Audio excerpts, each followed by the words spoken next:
TippCast number 5 with myself, Ducky, and the Magic Skeptic. There you go now. Make of that what ye will. Do you know what? I can't believe you write these intros, lad. I'm telling you, lad. That's why I had such a long hiatus. I was off writing these intros. Yeah. I was under the impression that he had hired a writer. It was that good. Yeah. You got 5 of them done, was it, in the year? That's why I work 60-hour weeks to pay those writers to come up with my intros. Yeah, so it's the same people who wrote the fourth Matrix film, I think. That would explain an awful lot now. That is a low blow, Darren. Christ almighty. Years of friendship undone. Mother of Christ almighty. Like, pretty much anything is fair game when it comes to us, but Christ almighty. Yeah, you don't attack a man like that. That's not on. Like. I'm sorry, I'll bow. You go after his family first, and you leave that to last. You'd at least kick him in the balls first, like. Yeah. Before you'd come out with a statement like that. Yeah.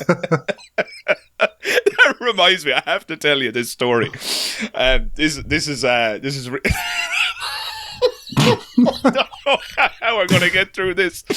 Right, I have to tell this story and somehow anonymize the people who are involved in it, right? I used to go to this house and play lots of poker there.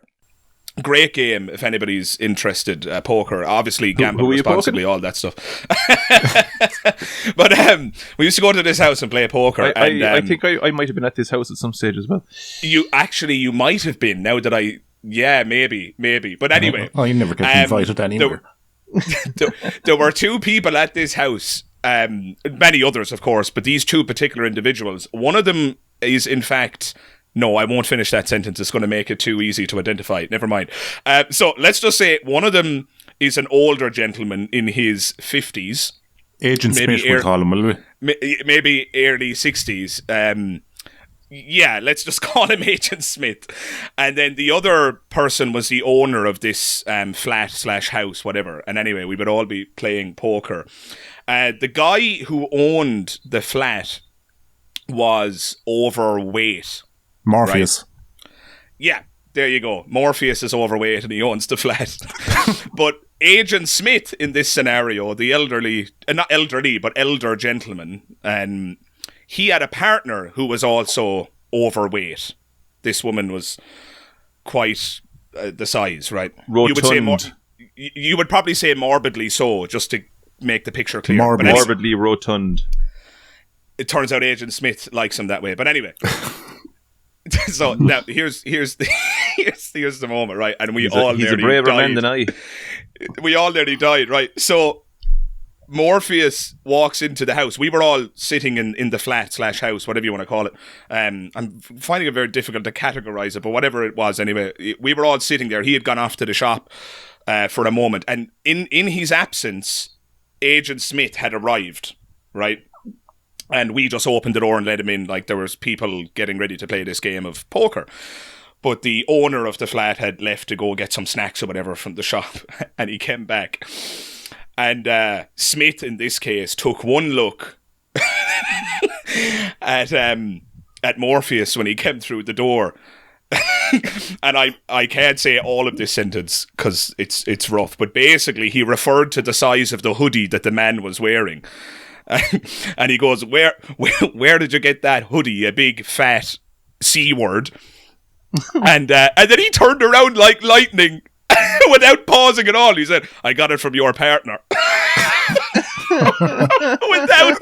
without hesitation. I got it on your girlfriend, like. And we all just collapsed laughing. And later on, when I spoke to Agent Smith in this scenario, I said, how did you feel when he said that to you? And this is what reminded me of it. The reason this came up, he said, I tell you what, I would have rather he kicked me in the balls. Lovely. I just love moments like that where people are just ready to sicken you on the spot. It's just absolutely brilliant. So good. That story made it even sweeter, just hearing you talk about Morpheus and Agent Smith. Telling that story with their names, yeah, with Smith and Morpheus's name, rather than the names of these people who I actually know, was extremely difficult. But there you go. I found it like properly entertaining. We should do that going forward.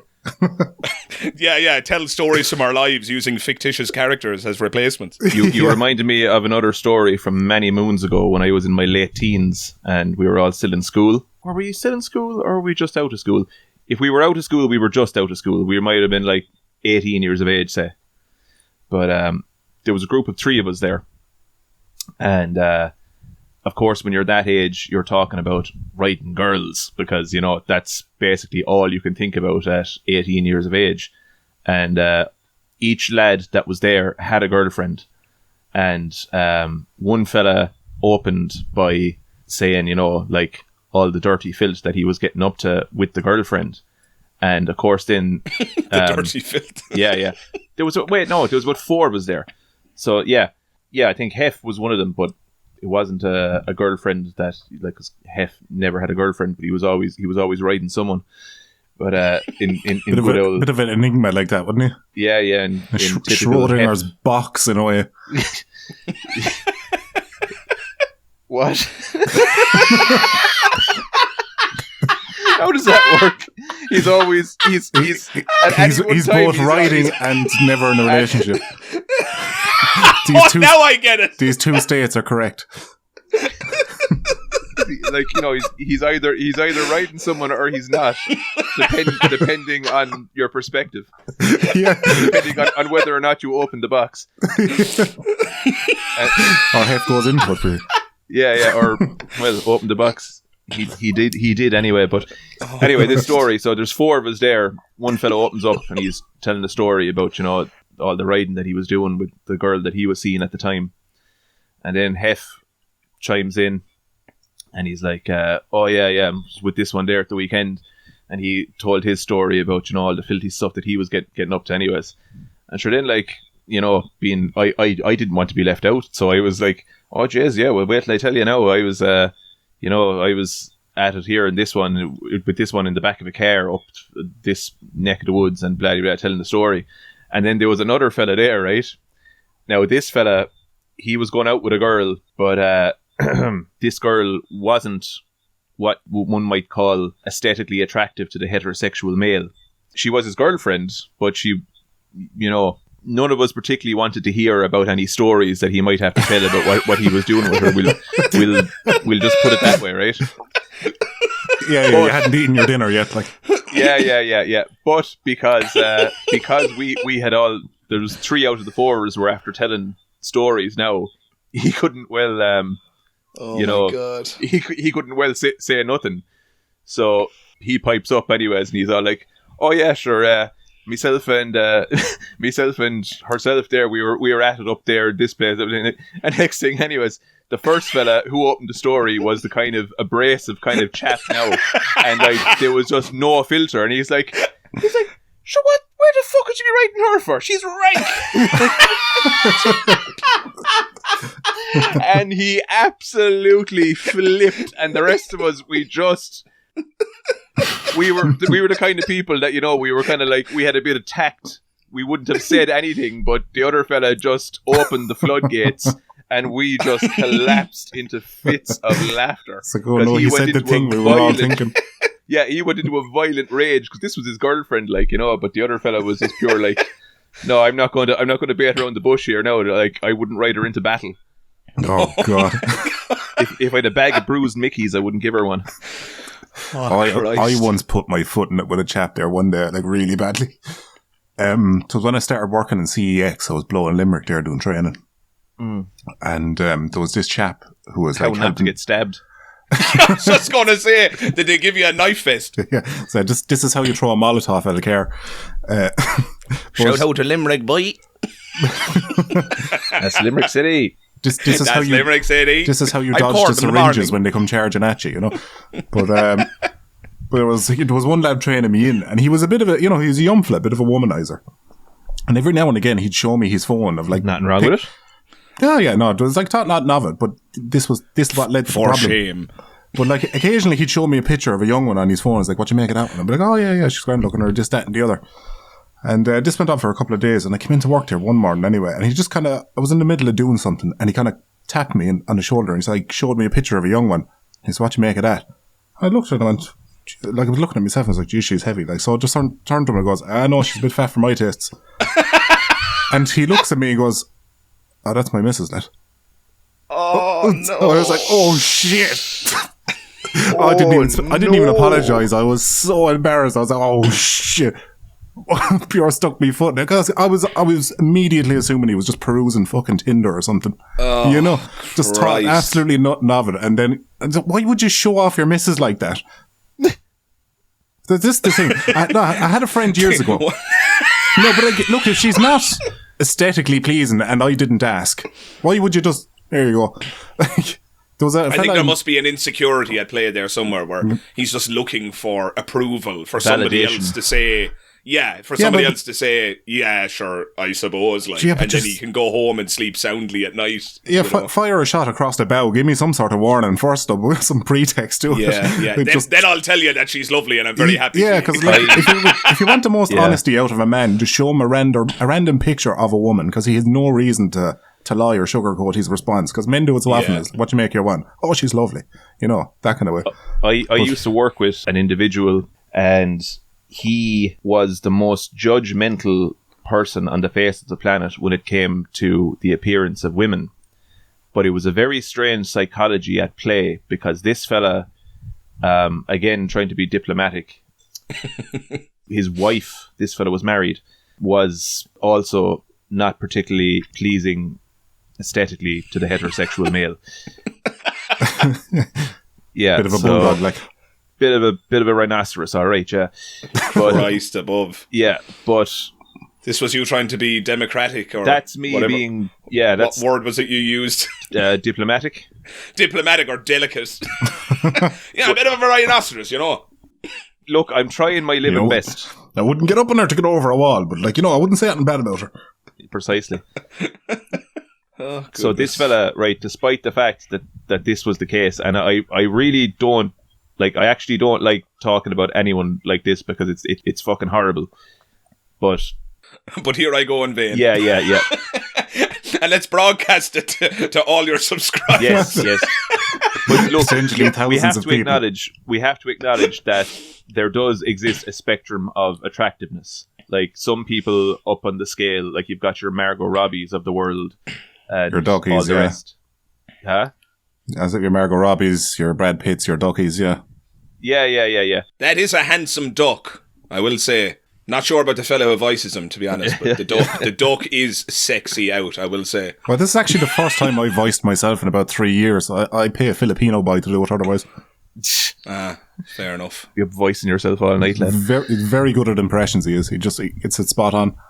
That said, like, once we do acknowledge reality and that a spectrum of attractiveness does exist, I mean, it's just a fact that some people are on the lower end of that and others are on the high end. And in this scenario, said woman was, and look, now your man was far from an oil painting himself. He would have been the male equivalent. But for whatever reason, he was the most judgmental person I had ever met he could not help himself, but every time a customer came into the establishment we were working, a female customer, he had something negative to say about their appearance, and some of them were borderline models. They were savage, and he'd find fault with them. I remember I was going out with a girl at the time, and her sister came in, and the girl was an absolute stunner, and the girl obviously knew who I was, so she came over and she was talking to me. And sure enough, this fella was there as well. When she went away, the first thing he had to say was he made a comment about her nose, that they would like, and this girl was savage, like an absolute smoke show. And I just looked at him. I just looked at him, and I was trying to render a response, but I just said, do you know what? No. And I just said nothing and walked away from him. Because, like, what do you say to someone like that, you know? Yeah, like, it's fellas like that that has the rest of us poor fellas having to give women 6,000 compliments before they actually take one.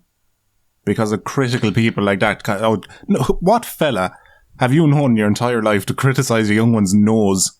Yeah, I do wonder though if given the way PJ just described him, that this is probably just another defense mechanism like and insecurity. A self-soothing type thing that he makes himself feel better by bringing down like really attractive women. Yeah, exactly. I mean, that's the classic psychology, isn't it? Now, I'm no psychologist, but I mean, I know this to be true because I felt that feeling myself where if somebody, I can remember being a kid and if somebody else got a new toy that was better than the toy I had, my first inclination would be, well, I don't like it anyway.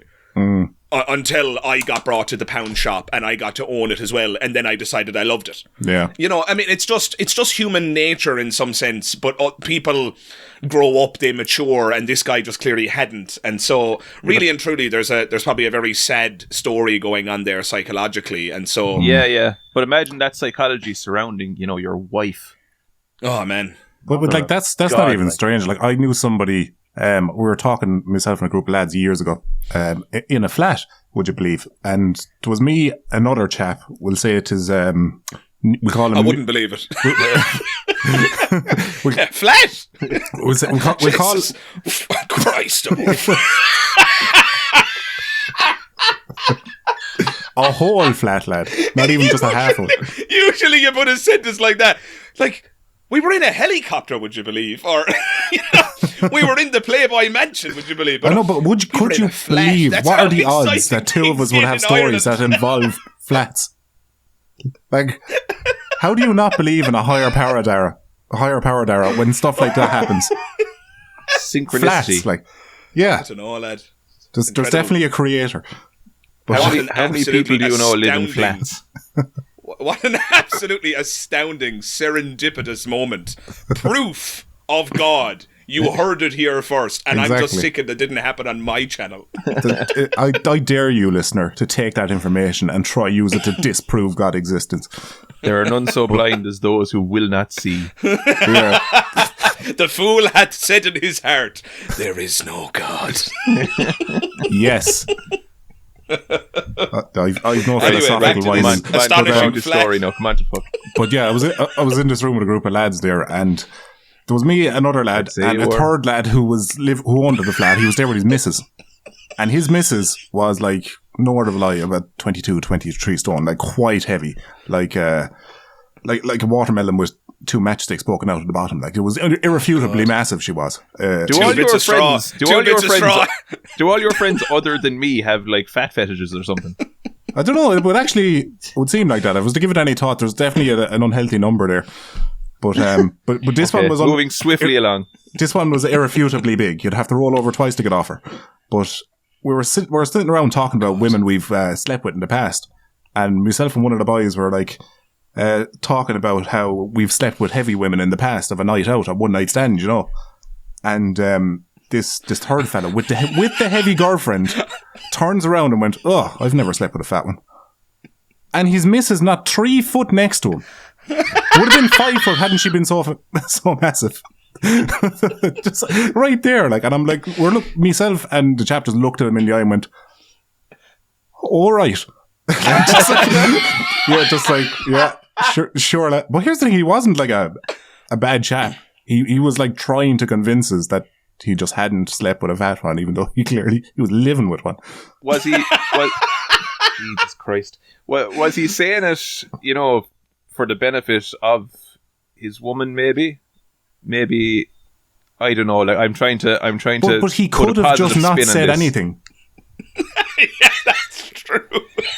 Well, he should have just not said anything. Yeah. He could have just said, "Did you see the match on Sunday?"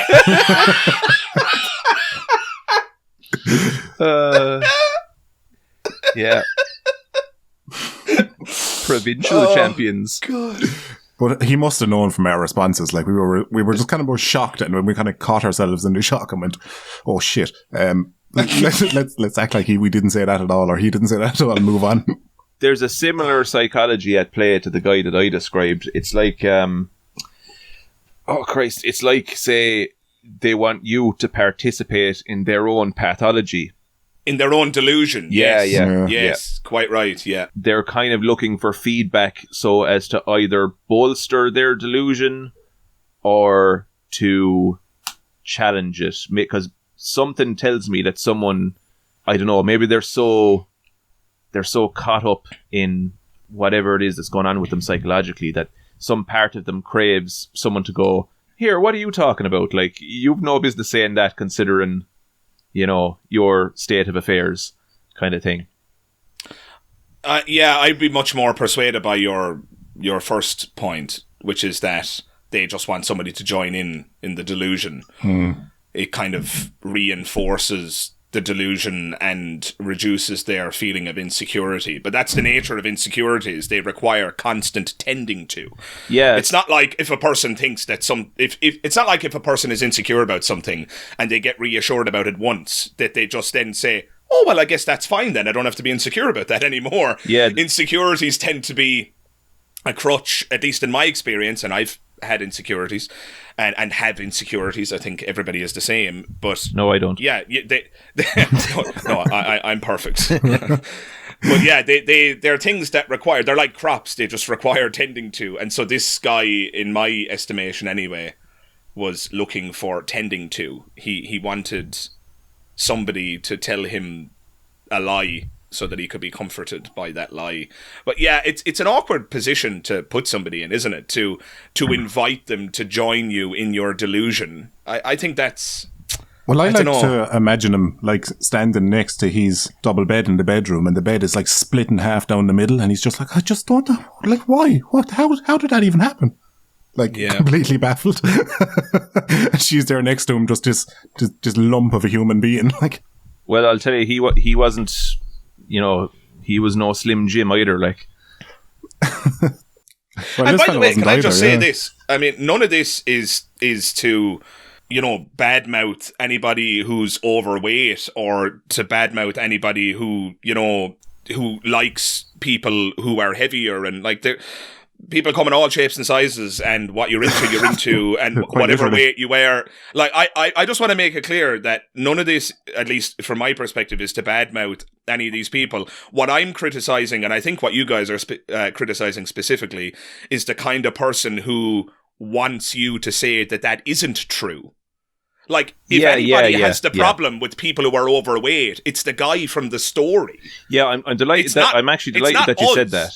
You know, it's like I'm not the person who has a problem with the fact that his woman is overweight. That's not the thing that's an issue.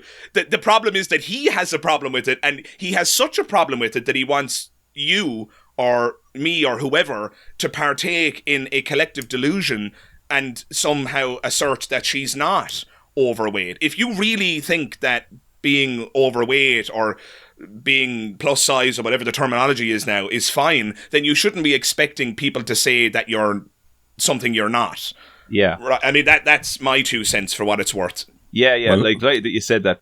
Just the way this conversation has just organically went, and I think a lot of it was just, you know, for the crack.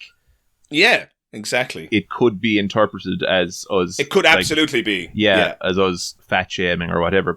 Feeling a little bit left out here because I was actually going after the fats. It's really awkward, lads. Really after putting me on the spot here. Ducky, the fat phobic commentator. Speaking I'm standing up for such, bed frames all over the world. Speaking of such, I reckon now I haven't been near scales or anything like that, but I got a bit fat over the last few years. Only recently. I'm going to have to go after you if you tell me that. Like, you know what I'm like now with the fats. Bring it, lad. You come at the king, you best not miss.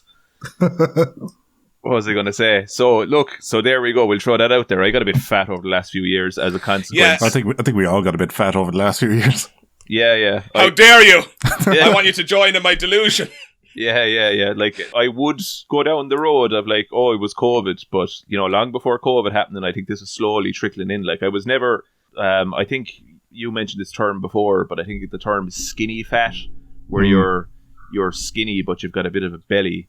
Yeah. Yeah, I had that because, like, say, long before COVID kicked in, I developed an addiction to weed and all that came with that.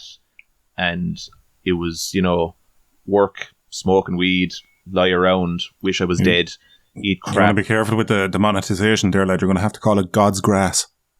Is that... don't tell me that's going to trigger it, is it? Oh, lad, I said this to you there in a message the other day. Welcome to YouTube. Lord only knows what will set it off. It's a roulette table. But sure, yeah, like if I was talking about weeding the garden... Does that mean I get no money now? Is that what that means? Exactly. They'll actually kick your door in. All the gardening channels have been demonetized. Yeah. Well, that's the idea for my second channel out the window, so... That is excellent. There goes his second career as a botanist. Yeah, PJ's Plants, I was going to call it. But anyway, I won't bother with that now. But in any case, that's my sad sob story. Say, as a consequence of being morbidly depressed, I became addicted to weed, and the byproduct of that whole storm of misery was that I was steadily putting on weight. Now, not quickly, but slowly across time. And when you get addicted to something like weed and you kind of start to lose time and monotony kicks in and the days just start to creep by slowly, and next thing you know, a few years are in the feckin' rear view, and then you come out of it. Like I've kicked it since, and I think it is absolute poison, and I would love to do a whole podcast on why I think it's absolute poison and why I shall never be going near it again. Yeah, there's this misconception out there that, it's harmless. It is anything but. It is lethal crap. It will rob you of your ambition. It will cloud your mind. It will dull your personality. It is poison of the highest order. But the trouble with it is very, very good at numbing psychological pain, and anything that provides relief to psychological pain is, as far as I'm concerned, by definition, addictive. So this, yeah, for sure. Yeah, this argument as well that people will tell you that it's not addictive, I think that is utter rubbish. So, in a marketplace that's saturated with psychological pain, the thing that takes it away is obviously going to be very desirable. I mean, who knew? Absolutely. Like, say, I had been off of it for about 6 months up until about 3 months ago when my beloved dog of 14 years, Molly, passed away. And in the intensity of the pain and the grieving for my dog, I relapsed into it. And it did what it said. It did what it said on the tin. Basically, it did what I wanted it to do. It took the edge off of horrendous emotional and mental pain. Yeah. So, it is. I don't care what anyone says. Absolutely addictive, and thankfully that particular relapse didn't last long, and I got out the other end of that. And for the last, number of weeks, I have been out the other end of that. And me and my buddy Ben have been hitting the gym like nobody's business. And I'd swear, like, I haven't weighed myself, but like I mentioned, I had gotten a bit fat. But I'd swear in the space of a couple of weeks, I'm after shifting that. I don't know how I even went down this rabbit hole. I suppose I just kind of felt like I should say something like, okay, look, so as to clear the water there, we're not having a go at fat people. I was a bit fat there. So there you go. Yeah, I fully agree with you on the dangers of the God's grass or whatever we're calling it for the sake of the Lord's herb. The what? The Lord's herb. The Lord's herb. Let's go with that. Or the wacky tobacco. We'll go old school, will we? Yeah, but yeah, I'm in full agreement with the idea that it is dangerous. I think, like lots of dangerous things, it's possible to potentially enjoy it in moderation, But I'm fully in agreement with PJ that it is dangerous. And I would say that there are people who have this meme in their head that it's just not dangerous, that it's kind of like inert or something, and that there are no consequences for using it. It's like people have a blind spot or something. Like, because all of this, I would call it propaganda, and I know some people are going to get angry in the comments. If they're already angry with you, PJ, for you saying the things you've said about it, they're definitely going to get angry with me. But I would say that there's been a lot of God's herb propaganda that has suggested, alcohol is way more dangerous. This God's herb is inert, it's harmless, you can enjoy it and there's no consequences and so on and so forth. Well, I know people personally, and obviously I won't name names, who have suffered with addiction to it for their adult life, and it has destroyed portions of their life. Yep. And gotten them into legal trouble, and I was the same. Created no end of hassle for them. So even if we move away from the physiological effects and the long-term psychological effects, and I think there's good grounds there to say that there are risks. But even if you just focus on the law, now, people in the comments will say, well, the law should be changed. Yeah, well, the law hasn't changed yet, buddy. So, we have to deal within the bounds of the law, don't we? And if you're recommending that people go break the law and get themselves into legal trouble and get themselves put off the road and get themselves a potential criminal record, which is going to have long-term consequences for employment and being able to even go on a holiday with your children. Yeah. Right. I mean, just spare me the it's harmless chat, because it isn't harmless. We'll say the whole harmless argument always just comes from like a health perspective, whereas alcohol is straight up a toxin, whereas weed is not necessarily it doesn't impact your health that much. But no, certainly like every other aspect of your life, it's just as bad. It's also, if you're smoking it, it's carcinogenic. You can't get away from that. I mean, they're not just putting the leaves on their windowsill, they're rolling them up and they're smoking them. But even if you were to just take because the thing is, it's like any level of escapism that you go to far too frequently will decrease your productivity. And I don't mean by getting work done or projects or creative, like everything in your life gets impacted by your lack of productivity. How often you wash your clothes or clean your house or get up and do stuff that you should be doing, day-to-day tasks and whatnot, that all starts falling by the wayside. And like anything with like a long-term addiction, doesn't matter what you're hooked on, eventually the escapism overtakes your productivity, and that's when it becomes a problem all over your life. That I would agree with everything you just said, Ducky, but one thing, and I'm just curious, because you might be implying something that maybe you don't mean to imply, because what that makes it sound like is you're saying that almost like all addictions are created equally. And I don't think that, if I become obsessed playing a particular video game on the PlayStation 5, I don't think that's analogous to becoming addicted to God's herb, as it were. No, not necessarily, but I would say there's a lot of similarities between somebody who's a chronic video game addict, not just like play a game you like for a week, but I mean somebody who just refuses to come off it. I can see that.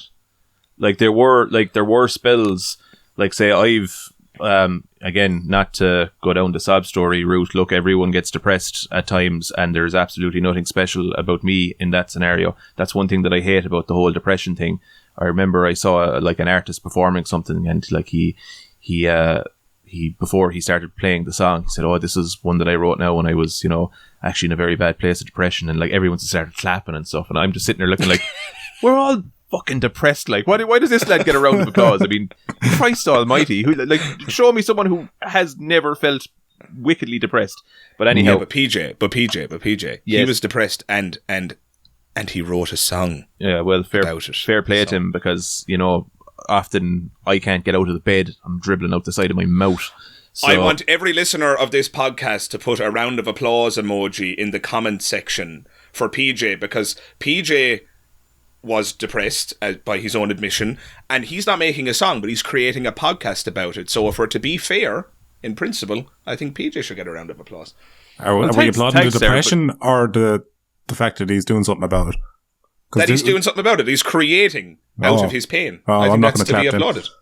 Yeah, that's it. And pain, this is another problem with weed. This is a massive problem with weed, right? Because weed dulls psychological pain. That psychological pain, though terrible and horrendous to be in, that can be an unbelievably good motivator. When I came off of it, and I was off it now for a good long time, say all the demons started to come back in and they were tormenting me. It's almost worse when you've compounded all this crap and shoved it under the rug for so long, because then it comes out, you can't even fully understand where it's coming from, and you're thinking, where's all this coming from? Is this stuff from years ago? And it is, because you haven't dealt with, issues that you had years ago because you smoked yourself into oblivion to try and dull it all. And it comes back up, and it's just absolutely horrendous. All this anxiety and memories coming back to you in your sleep, and just an absolute nightmare. But that psychological pain, because you were trying to avoid it day one, like that psychological pain can be a great motivator to say, like, do something like what I'm doing now, like going to the gym very frequently and like tearing the absolute arse out of it. And like I've already lost a fair shot of weight. Lucky like Jim. I said, no, like I said, I haven't weighed myself or nothing like that, but I can see it. It's just like that gut is more or less gone, and there's a good shot of muscle mass where there was none, and all in the space of like a few weeks. And the prime motivator behind that was the psychological torment. It was like, okay, I need to do something to try and push back against this, otherwise I'm going to jump out the fucking window. Would you think that if you're like smoking God's herb there for like a long period of time, and because you're not kind of like dealing with your proper emotions over that period, would it be a kind of contributing factor that your like mental defenses would have weakened in that time, and that's why it hits you even harder when you come out the other end of it? So you might be even worse off than if you just kind of dealt with it. You're not trained, you're not fresh in a way, if you get me. You're definitely worse off, because in my experience, say you'll go down a rabbit hole with this thing and you'll convince yourself of all the crap that it's harmless and you're just relaxing and this is just your little ritual that you do, but it's all utter nonsense. You're medicating with this stuff, so you're not dealing with all the problems that you have in your life, and you're doing nothing proactive to help yourself out of a pit of despair. And time is passing by all the time, and your sense of time once you're smoking heavily goes straight out the window. So you're losing weeks, months, possibly years. And when you come out the tail end of that, you've got, first of all, you have to detox off the bloody stuff and get it all out of your system before your mind starts to clear up and starts to perform like it did. Like there was a time there where like sentence structure was a problem for me. And this also impacted my productivity, say, trying to be creative and stuff. I actually, some of my early animations and stuff that I made some of those in the thick of actually being addicted, and I can actually see in it that I'm kind of like, okay, look, there's so much stuff here that I did wrong because I couldn't see it, and just could see ways, but like I could have done that so much better, and that made no sense, or the writing is crap here, or just like it dulls your mind in every sense. So it's not only psychologically detrimental in that whatever issues you're trying to suppress with the thing will come back and snowball into a huge massive snowball and crush you.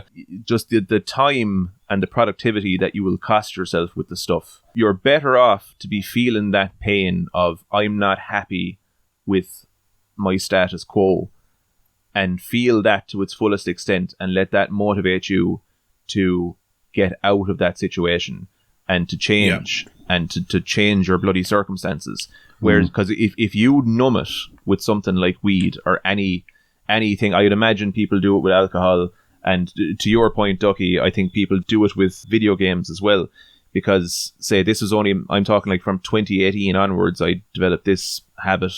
Well, before that, I remember, because say I've dealt with depression for a long time, but I remember before, like, I would play video games. Any spare moment I had when I wasn't in work, I would just lay into the video game, because this was a substitute reality. So it's also a form of escapism that is comparable on some level. But escapism, medicating with any of these substances, be it drink, be it weed, be it, some people are addicted to codeine and all manner of things. But what you're trying to escape, you're not addressing it, and like as soon as you come off the thing, and none of these habits are sustainable, as soon as you come off it, all that stuff is coming right back at you.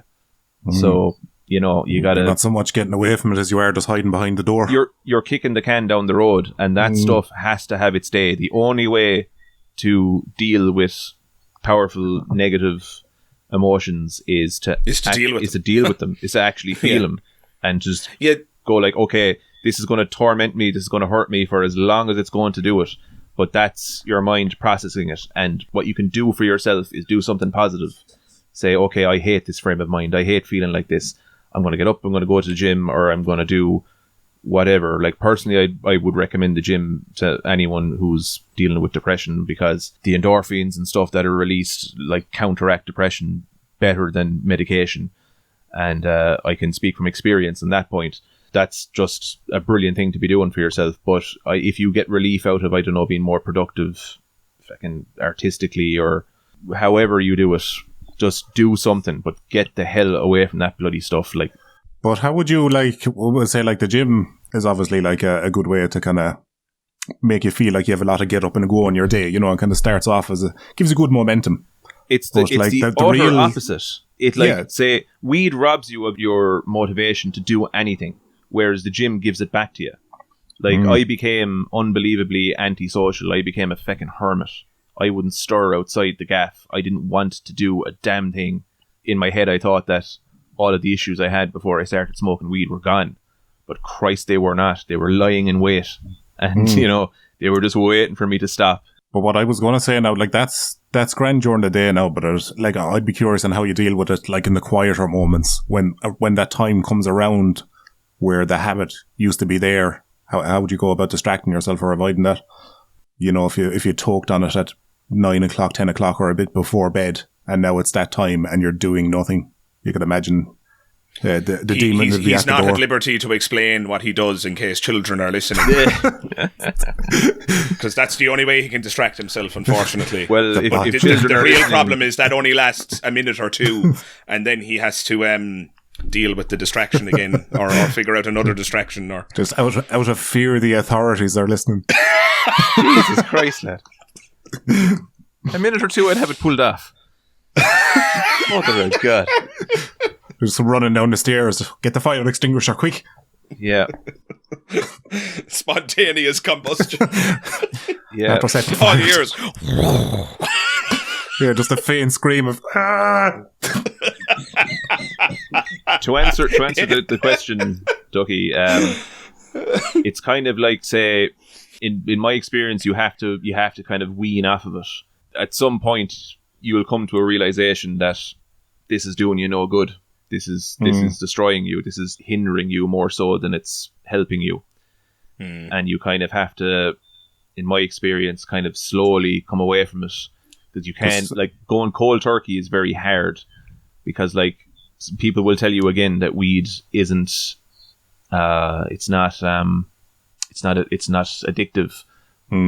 But maybe it itself doesn't have an addictive property, in that you won't crave it in the same way that you might something else. But when your mind starts to kick back into gear and the thoughts that you were trying to avoid start to come back, you know, then you're going to be like, oh Jesus, where is it? Where is the thing that brings comfort? We are creatures of habit, you see, like, and we're like profoundly addicted to habits, and like, it's very difficult to upset any habit. Like something as simple as a diet is really hard to adjust to initially, because your body's just so used to eating X amount of food at X time of day, it expects it, so it starts sending signals. Whether you like, food is not, well, I don't know what way it's not technically addictive, like chemically, but you know, your brain has that way of saying, oh, it's 6 o'clock, you should be hungry now, time to eat. You know, it's just that repetition that you just kind of cement in your mind that that's how you do it every day. So if you're to change that, that takes a while to break the habit. But that's the thing, though. There's a subtle kind of equivocation at play in the conversation. I think it's really important that we delineate two separate things, because there's addictive chemicals which by their very nature, or to my understanding, forgive me, I'm a layman here, so if anybody wants to correct me in the comments, or if you guys can correct me, great, but there are chemicals that they're addictive by their very nature when they go into the human body. Nicotine. Whatever their composition, nicotine is a great example. Yeah. They make you want more of it instantly. It's a kind of like, now maybe not instantly in the, you know, what I've heard that people have to, like, that nobody gets addicted to cigarettes after smoking one, but after a few you can be literally hooked, whereas after playing a video game 3 or 4 times you're not necessarily, like, that's the thing I'm trying to delineate here. Like, I feel like we're conflating chemical addiction with things that people can get addicted to because we're human, and because, as Ducky pointed out, we're creatures of habit. And that was the distinction that I was trying to make earlier. Video games they can be addictive, but not because there's a chemical going into your system. So they're addictive in a different kind of way. They're addictive in a way that's not as powerful as chemical addictions can be in the beginning. They can be the same in the fullness of time, and addiction to anything. I know people who are addicted to things that other people would assume are healthy. A very good friend, a mutual friend of ours, PJ, for the longest time was addicted to the gym and addicted to running, and this friend told me himself that if he broke his ankle and couldn't go running or go to the gym anymore, that he would, quote unquote, end his own life. That is a problem. That's an addiction there, despite the fact that the common intuition would be, oh, going to the gym is good for you, it's healthy. And I agree with everything you said about the gym, by the way, PJ. I go to the gym and have been going there twice a week for the last 5 years, and I view it as my personal savior. It is my counseling. But it's possible to get addicted to something that's non-chemically addictive as well, and that includes video games. And that was the kind of point I was trying to say, just in defense of video games. I don't think they're the same as something like God's herb, not least because I'm not going to crash my car because my brain motor neuron signals are inhibited by a chemical constituent from playing video games. Video games aren't going to make me crash my car in public like God's herb will, right? And video games aren't carcinogenic like God's herb is. That was the point I was trying to make earlier about how not all addictions are created equal. So I just wanted to make sure that's clear, because you know, it's just important that we distinguish between the two. But like I said, I agree with everything you said about the gym. The gym is my personal savior. That's my church. If there's any church I'm a member of, it's the gym. I absolutely love it. All hail Jim.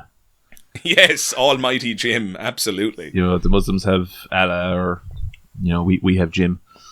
Yeah, indeed. And from what I hear, PJ loves to tear the arse out of Jim. Yeah, I most certainly do.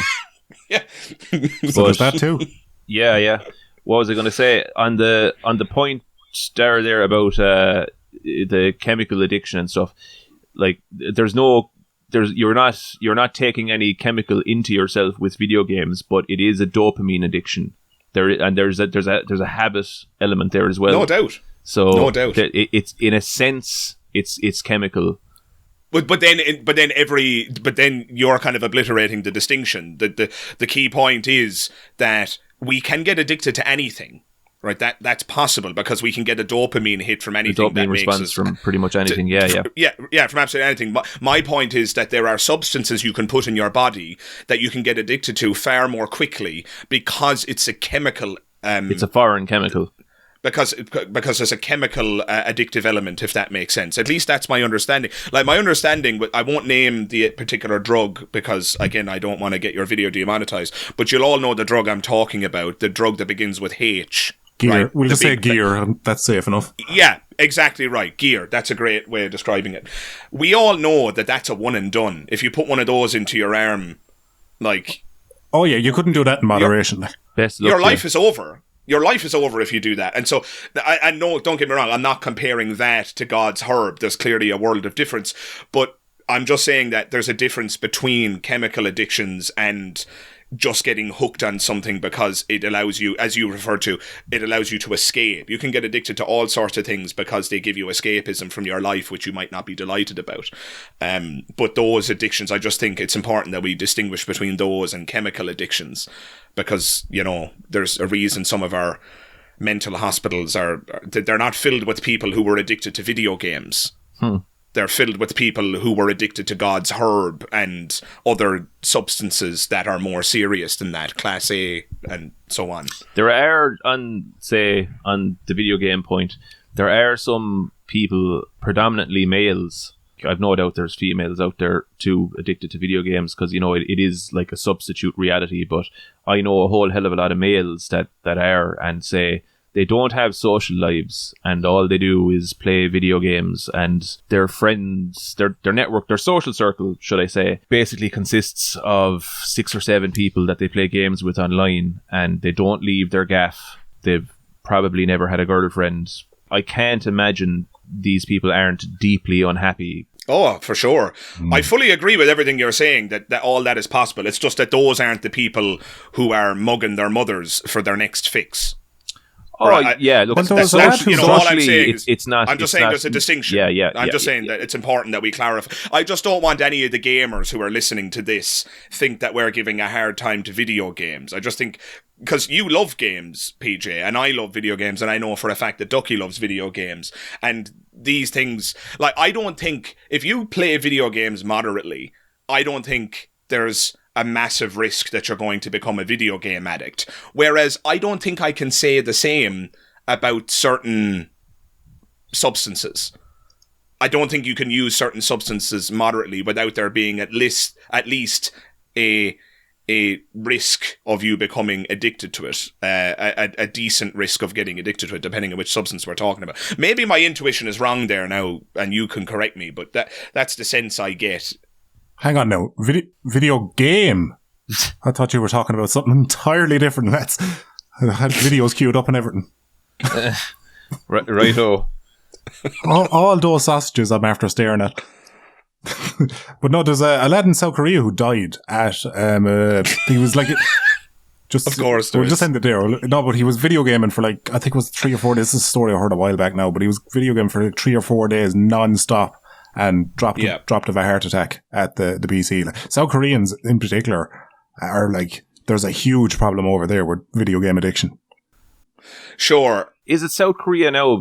Is some Asian country, I know, I remember someone showed me videos before, but there are people over there and they're treated like rock stars and celebrities because of how frequently and how proficient they are at certain games. And like these like skinny little nerdy kids, they come out and they've got like stadiums of women going crazy for them. And I'm like, mother of God, what is that all about? Oh, is that like the esports, is it? It's so surreal. It's like a dream that you'd have when you were 10 and you're like, oh wow, imagine that. But it's just crazy. But that's the way. I'll put it this way, just to put a neat little bow around my point. I'll be as concerned about that problem when I walk through Dublin City and the streets are filled with homeless gamers who are trying to mug old ladies. That's when I'll see those problems as analogous. That's just for the clarity of the listener and for you guys. That's when I'll, just because we can find a guy in Korea or South Korea more specifically, who died playing video games. And I'm not denying the reality of anything you guys have said. Yes, there's a lot of people with video game addiction in the world, and I know some of them personally. And it's a miserable existence, and those people aren't happy. And I think they need help. I don't wish to sound unsympathetic to the plight of these people.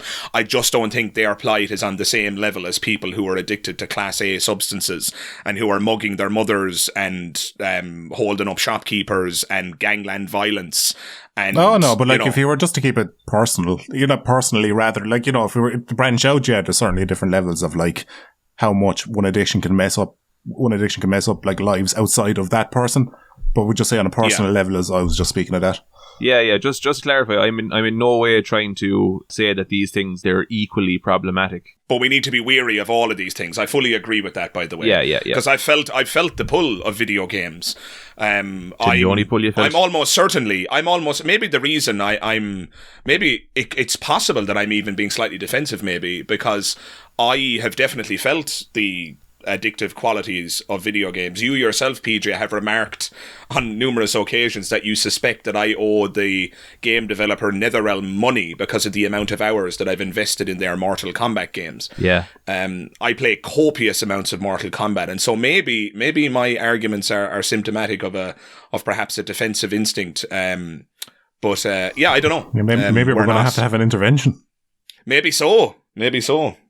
Yeah, funnily enough, there a fella in work actually mentioned the other day, he started in the job after me, but he started maybe 12 months after me, but he only mentioned the other night that he himself is a massive Mortal Kombat fan, and he was saying that like he was, big into the online community of it, and him and a bunch of other guys were trying to make it a bigger scene in Ireland and all that, and he said he was careful, he Dara's was going to ranked, get jealous.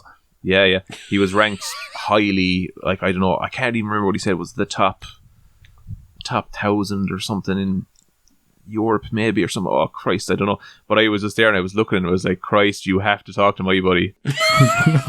On one hand it's like you do have to talk to him, on another hand, the two of you, like, that fucking game. Jesus Christ. I'll tell you right now, I'm sat here and I have Shao Kahn's helmet in front of me, a life-size replica of Shao Kahn's hammer sat next to that, a Shao Kahn action figure beneath that, a Mortal Kombat canvas hanging on the wall above it. In the wall next to it, there's another Mortal Kombat canvas. And at my feet here on the right-hand side, because I haven't had time to display it yet, there's a Sub-Zero figure. And behind me, there's 2 Dettol shelves that are filled with Mortal Kombat action figures. And that's just one room. I can just imagine, like, your missus coming up to you some night and like, oh yeah, I think we should get up to a little bit of filth. Maybe I should dress up in a costume for you. What would you want me to dress as? And you just lean in and go, oh, Shao Kahn. Baraka. Do you remember, Ducky? Dress up as Shao Kahn, will ya? Oh no, Mac. Oh. Do you remember we had the gaff in Thurles and there was someone getting the hop, and because the place was made out of styrofoam, basically everyone knew who was getting the hop and when. And we'd always know when someone was coming to the end of said hop. And the odd time we used to let her roar, "Finish her!" towards the end, as a nod to Mortal Kombat, despite the fact that I otherwise I don't play them. Yeah. Flawless victory. Yeah. Brutality. Continue.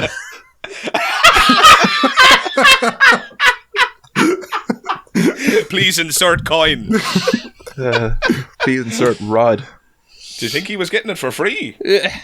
This is all too similar to the arcade experience. It's very expensive. Yeah, they did that to me when we were living below in Cork, me and you, PJ. You did that to me when I brought back a girl there one night because the walls were like paper thin. Yeah. And I was on the final stretch and came through them. Oh, stop. But, listen, she was so noisy. Like, I remember I was like, in my mind just going, shut up, stop being so loud. And I was full of drink and I was still like, geez, I kind of wasn't expecting it. She was a bit too much into it. Like, and there's no way the pipe boy sling is that good. And I know that for a fact. You're just like, come on to that now. I'm nowhere near that good. And you're completely sucking me out of this experience now. I'm not immersed. Give me something to cling on to make it believable. Don't piss down my back and tell me it's raining now. Come on. I like the way he subtly put in the pronoun she there twice. Just to clarify. Damn it! I was hoping you wouldn't question me on that there. But I was on the final stretch, and there's about 4 or 5 of you. It's about 4 or 5 of you. The final furlong. Yeah, that was it. Because he all started cheering like it was the end of a horse race. Yeah. As I was like approached, like as the rhythm increased, like all I could hear through the walls, like 6 lads going, "Go on, the lad, you can do it. Go on, get stuck, get back." You're doing a great job. Your father's proud of you. Wherever he is, he's proud of you. He knows he can feel it in his waters. He can feel it in his balls. Was that the house or the flat that was above Havana's? That's the one, yeah. Across the road from it. I remember it well. That was a great little spot you had. I was miserable just outside Havana's. Like 3 o'clock in the morning. I don't know how many nights of the week that club opened, but it was far too many. And then every single drunkard in Cork City wobbling out of it at 3 o'clock in the morning going, I'll follow you. Yeah. At the time we were living there, that song was played everywhere. 87 times a night. Yeah, I do have PTSD surrounding that. Yeah, the one I remember that was being played non-stop there at the time was how does it go again? It's like, oh, sometime I get a good feeling. Oh, do you remember that? Yeah. Feeling like I never knew you. Yes, that's right. Yeah, rubbish. Yeah. But I loved it at the time. I wouldn't listen to it now if you paid me, but I loved it. It served its purpose. It's weird how like certain songs. I always despised it, and it's testament to how the young man is just, laser focused on procuring the ride because. Oh God, yeah. Because I always had contempt for that type of music, but I would endure it anyway, and because it was a necessary evil. Yeah, my thesis is that men go out for two reasons. One is to get drunk, and the other is to procure a partner, if only for the night. And in an ideal scenario, only for the night.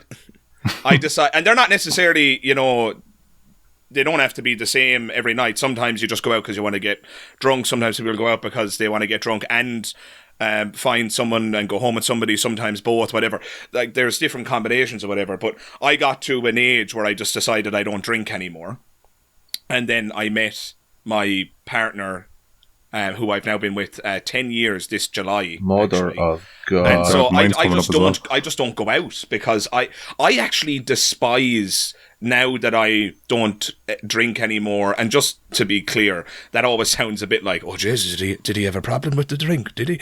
No, I just stopped drinking because I wasn't interested anymore, and because it's expensive and it gives you a headache, and you have to be in a smelly pub with smelly people in a stuffy environment where you can't talk to anybody because the music is too loud. It's like, did you see the match on Sunday? Wah! And it's like, you just can't speak to anybody in that environment. I like having conversations. My favourite experiences with you guys when we were on the session in Cork was when we were just in your flat. Yeah. Because we used to have the best laugh ever. As soon as we went out into a place, you just couldn't talk anymore because it's too loud. And if you're not pissed, if you're not entirely drunk, those places instantly become revolting because the smell of BO, the heat in the air, you have to be drunk to be able to accept that kind of environment, it seems to me. Yeah. So I just don't go out anymore because I have my partner and I have no interest in alcohol, and I'm much happier to stay at home and order takeout and watch a movie, to be quite honest. But maybe that makes me a square. I don't know. Do you know what I find funny about that there as well? I think it was the last time I was out boozing with you as well, Dara, was I was just thinking, imagine around that time you have girlfriends and they're like, I wonder what the guys are getting up to. That thought must cross their head when we're out in the piss. Like, who they're talking. Of course. Are they talking about other women? Are they interacting with other women and stuff like that? I have a vivid memory of the last time I think we were out drinking, and it was me and you for an hour in the kitchen in PJ's house debating the existence of black holes. I can't say whether or not that's true because I was probably well on as well, but it sounds very true. It sounds exact. I remember another time being in PJ's kitchen and debating one of his mates, one of those, the listeners will know the archetype I'm talking about. I've long since forgotten this chap's name, but he was one of those archetypical guys who has the beard with like beads in it and stuff like that. You all know the kind of guy I'm talking about. Yeah, and we were talking about Buddhism. Oh, and his argument was Buddhism is not a religion, it's a way of life. And I was pushing back on that. And this was in the middle of a session. Like, there's people over in the corner doing things that I won't name on this podcast for the sake of not getting in trouble legally. Playing with Legos, lad. Yeah, playing with Legos, exactly. And everybody's getting pissed and all the rest of it. And then this guy and me are sat at the table having a heavy intellectual dialogue about Buddhism and its status as a religion. Basically, guys, the Magic Skeptic, a great laugh to bring to a party. Like, yeah, we're all there, like, quick, get out to the pub there so he can't talk to us. That reminds me of a trip that we were at. Like, there was a bunch of us went over for a mutual friend's birthday over to Amsterdam, we surprised this particular fella. He was going over and he thought he was going to Amsterdam for the weekend with one friend, but then 12 more of us landed on, and we were just there when he got there. And so there was a rake of us over in Amsterdam. So we absolutely tore the place asunder for the 4 days that we were there. But it would have been so funny if you said, so we absolutely went to mass every morning and said our prayers. I was thinking went to bed early. Kicked the heart and soul out of him. Yeah. And he was never seen again? Yeah, for no good reason. Happy birthday, lad. Just jumped him. We were in a bar at one stage, and it was this, well, it wasn't a bar, it was a nightclub, but the nightclub had about 4 stories to it, and there was a load of us scattered, and one of the lads got separated from us and he was looking for us. He was trying to get everyone to group together so we could move on someplace else, because I think it was the early hours of the morning now at this stage, and we'd been up at it all night, and there was every type of thing that one might indulge in of a night. We'll just say there. Whatever you were indulging in, you really like the smell of it. Yeah, I quite like the smell of it, alright, yeah. That could mean certain things. That sounds enough. Salty. Mother of God. What's that you have in that bag? Let me have a... Oh. But popcorn. But anyway, he was eating popcorn. You're making me imagine somebody's nostril like pushed against the head of a Mickey, and just the deepest inhale anybody has ever taken, a real lung filling one. Like, hang on a second, now were you there? In there huffing Mickey. I don't remember you being there. He wasn't only there. It was his Mickey. In any case, to bring this little story to a close, say one of the lads came down into one of the floors of this nightclub that we were on, and we had basically a bar to ourselves, and we were in the height of influence of said substances, and he was like, "Oh, there you are, lads, come on, we're going to move on." And next thing, we were just like, "Oh yeah," and he said he landed on to find us. We were all there knee deep in a debate about free will versus determinism. So there's 4 of us in this nightclub over in feckin' Amsterdam, absolutely demented out of it on every substance that one can get demented on, and this is what we're doing. We're having a debate about free will versus determinism, and it's like that. Oh, that is absolutely brilliant. That's a microcosm of my life right there. Yeah, PJ, we're cut from the same cloth, my friend. Absolutely. Yeah. Absolutely. I just can't help myself. I tell you, we were speaking about addictions. If I'm addicted to anything, it's talking about that kind of stuff. Yeah. I just can't stop. There is no free will, because if there were, I would be able to choose to stop this madness. Yeah. Well, on the free will point, I mean, I think the very fact that like addiction exists kind of, you know, that kind of shoots holes in it straight away. Like, why don't you choose not to be addicted? Yeah, why don't you choose not to want it, buddy? Yeah. And even like, say we were talking about weed addiction earlier on, and the numbing effect that has, because, you know, you're trying to numb psychological pain. Why don't you just choose not to be in psychological pain? Yeah. Would that I could. But that's where good old Jim comes in. That's true for anything, though. Like I always use the example when you try to explain this to teenagers. It's tricky for the listeners if they're not aware. I'm a what Americans might call a high school teacher, but I just use the example of, you know, you either like coffee or you don't like coffee. There's really no in between. Most people are either very strongly in favor of it or very strongly against it. But please notice what happens when you taste something. You're not choosing to like it or dislike it. What you actually do, and even the way people like pop out their tongue to dab something on their tongue to see if they enjoy the taste of it. Yeah, they're checking to see if their body accepts it or not. Yeah. Right. So you don't get a choice over what you like or dislike. Now, some of the listeners might try to be clever and say, "Oh, but I could still choose to consume the coffee even if I don't like it." Yeah, you think that, and I won't roll out that entire argument here because that's not this kind of podcast right now. But PJ and I have had extended conversations about why that's not actually very convincing evidence for free will, and if you're interested in that can be found on YouTube. So it's There is no free will, I'm afraid. You did not choose to listen to this episode, and if you got this far, you didn't choose that either. And if you leave this moment, nope, you haven't re-established your freedom either, buddy. Sorry. Nor did I choose a single word that just came out of my mouth, and it's subjectively mysterious and makes me want to go mad! Switch him off and on again. Yes, exactly. I feel like the broken Buzz Lightyear from Toy Story 3 It's a snake eating its own tail. Got switched into Spanish mode and I need to be reset. Indeed. Christ above. I could do In order a good to break reset free myself. from this determinism, you have to subscribe. That's how you do it. Oh yeah, subscribe actually. That button fixes it. Yeah. Subscribe and regain your free will. Yeah. There you go. That's what I should make a Patreon, and it's like, oh, what do Patreons get? Well, if you're on the top tier Patreon, there you get free will. You get free will. You get yeah. free will. Yeah. Excellent. Yep. Free will and an afterlife. Jesus. 100% guaranteed as well. Just that's even better than what the Bible's offering. Yeah. Money back guarantee. Yeah. I will pay back all of the dead who don't end up in heaven. Exactly. That would have been way funnier hadn't I found it as funny or funnier than you two and laughed at it myself. All you have to do is send us an email after you're dead and say, I didn't in fact reach heaven.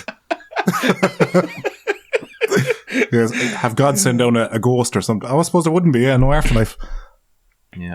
You'll have to set up some sort of email service anyway.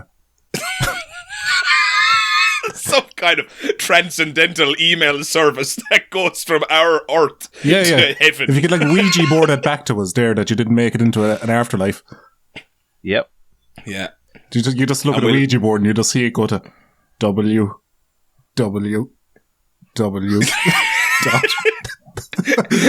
You read the fine print then, it turns out the refund is in spiritual currency. I'm spiritually refunding you because you're now in the spirit realm. Yeah, we'll refund you 80 years off your eternal afterlife. Christ above. Do you know something, say when I'm in my better states of mind, I think about death and I'm kind of like, do you know what, that'll be grand. That's actually just fine. Just, I'll be dead and that's grand. That's probably not what most people think when they're in a good state of mind. Well, you must remember this is me you're talking to. Surely, the fear of death is when you're happy enough. You're like, I don't really want this to end. You say that, but have you met PJ? Yeah. There's a tranquility about the idea of it, kind of 100,000% agreed. Yeah, once you have we're talking about no free will there, and I can't will my mind to stop tormenting me with various things and inflicting depression upon myself and stuff like that. And once you realize then that there's a state of non-being where none of this occurs, it's like, that's nice. But I suppose if you're to break it down, does anybody fear death? I think it's more the fear of dying. There's definitely people who fear death. There's definitely people who fear the idea of oblivion. And they shouldn't. It's completely counterintuitive to fear it, because oblivion means non-existence, and non-existence means no more suffering. I mean, it also means no more pleasure, but who gives a shit? You're dead. No work on Monday. No work on Monday. No more mortal coil. It's over. And that's fine. Yeah, and the best thing about it is you'll be completely unaware of it. But it's just that little bit just before that is the bit I don't know. Yeah, that sucks too, no doubt. No doubt. Yeah, the manner of your... There's definitely bad ways to go. Oh yeah, the manner of your death. I saw this video recently, Mother of God Almighty, it frightened the heart out of me, but it was this fella, those bridges that they have that boats go under them, so the bridges, they go drawbridge, up. Yeah, drawbridge, yeah. So this lad on a bicycle, I don't know what he was playing at. I can't remember where this was, but out foreign anyway. It wasn't in Ireland anyway. But I love that. It was out foreign. Yeah. Ireland is a full stop on the planet, and the most specific we're going to be is the location was off foreign somewhere. Well, there's two types of people in the world. There's Irish and foreigners. That's it. Yeah. Anyway, this fella cycled through the barriers. There's a little gap between the center of the two barriers to say, like, okay, look, the barriers are, you're not supposed to drive or cross this thing now because the drawbridge is coming up. But this fella, I don't know what he was trying to do. Was he trying to? Did he think he was going to ramp up the bit of the bridge as it was going up or something? But what happened to him, it wasn't graphic at all, but the idea alone was just so horrendous. But he cycled at the drawbridge as it was coming up, and the gap that was created by the bridge coming up, he fell down into it. Shocker. So essentially what that meant was he was getting crushed. Him and his bike were getting crushed under, like, the drawbridge was coming up and was going flat against the bit of the surface that the bridge was raising up against. So he essentially would have been crushed to death. You saw nothing. Oh my God. But, like, this drawbridge was coming up quite slowly. So that was going to be, like, an incredibly slow and horrendous way to go. Reminds me of a story I encountered on TikTok, so I can't testify as to its veracity. It could be just bull. But this video alleged, again, somewhere off foreign, as specific as I can be, but he fell into a industrial cooking tank. Oh, Christ. When it was, he was in there cleaning. Sorry, he didn't fall into it, but he was in there cleaning it. And the way this works, there's a huge other, like, pipe structure that's movable that arrives over the top of it, drops in all of, like, the fish or whatever they're about to cook in a massive, gigantic, industrial-sized batch. But he was in there cleaning, and somebody hadn't realised that and turned on the mechanism, and all of the stuff fell in on top of him, which probably wouldn't have killed him, but then it closes, and then it's an oven. And his body was found in there after the fact, and the post-mortem claims this video showed injuries, and I don't know how they do this in a post-mortem, but they were able to prove basically that he died by being cooked alive. Oh, so they found something fishy with his death. Like, yeah, like, Jesus Christ. I mean, like, I was sorry I had watched that video. Like, TikTok is a really bizarre thing, and yeah, I mean, it's my fault for watching that video, so now it keeps feeding me terrible death narratives because I watched one of them. But yeah, that just absolutely horrified me. So yeah, I mean, there's definitely ways to go that I'd rather avoid. There's a guy on YouTube, I can't remember the channel name now, and it's going on me because I've watched so many of his videos, but he does these videos based, it's kind of, do you remember that show that used to be on TV like years ago? It was like 101 Ways to Die, and it was all like the Darwin Awards of, like, ridiculous ways people have died over the years. I never watched it, but I seem to remember it vaguely. Yeah. Well, this is kind of like a spiritual successor to that. He does, like, videos where, like, he does 3 stories per video of just random ways people have met their end, and the stories he tells are, like, industrial accidents and, oil rig problem, loads of these random stories, like, and it's just, like, the ways that people have gone. Lads, keep the conversation going there. I'm just going to run for a quick piss because I'm dying. No bother, lad. Fair play. But sure, you can just stop and go. It's grand, cut it out. Never like that, lad.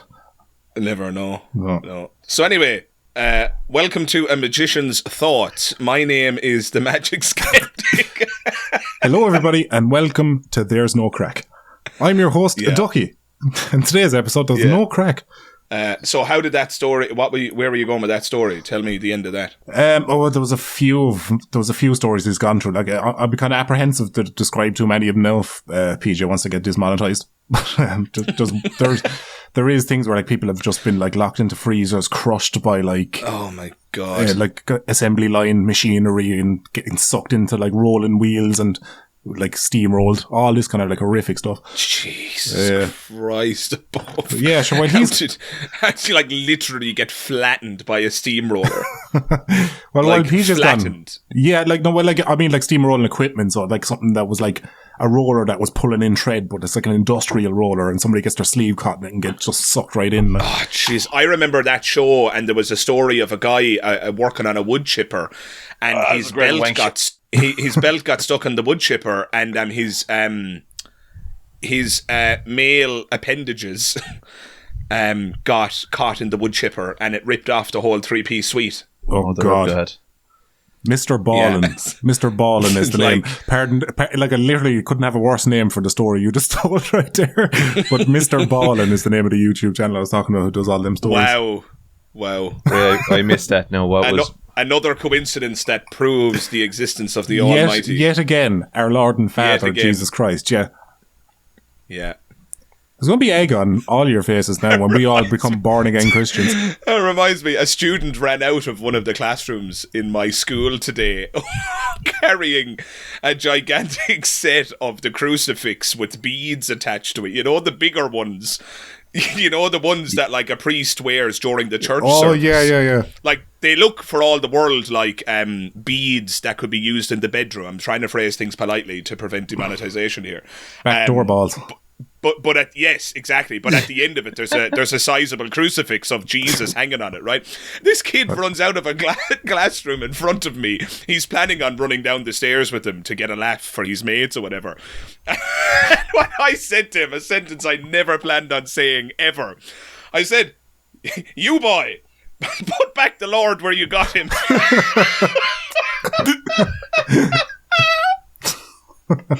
Put back the Lord where you got him. I love Which those I think moments is a in life. remarkably religious thing to say for an atheist such as myself. That was so releasing funny. your inner Bishop Brennan there, were you? There was a little Catholic boy in me somewhere that was like horrified by this defilement of the crucifix or something. I don't know. Oh man, I must be schizophrenic or something. There's something wrong somewhere. It's funny how we never really escape our Catholic upbringing. Yeah, in some ways that's definitely true. Yeah, like there's things now, like say that I can be quite prudish about, and it's very Catholic in nature. Like, you know, I won't go into specific details, but there are some things that make me kind of go, "Oh, jeez, you're gonna roast in hell, you." You know? Let's just put it this way: PJ has some sympathy for some of the statements in Leviticus. The whole Old Testament, really. Yeah, the Old Testament is fairly solid. Like, you know, I do love a wrathful God, but you know, that makes sense to me, because if there has to be a God, and this is the reality that he governs, well, that's a wrathful God. Is it not? PJ loved it when God was a right. What? Oh, you've got. He did your job for you, PJ. Good man. Yeah. Do you want to edit the rest of it too? Well, I just tried to guess when you swear there. I'll just every now and again. Well, I'll do an impression of PJ's very first podcast. Hello, everyone. My name is.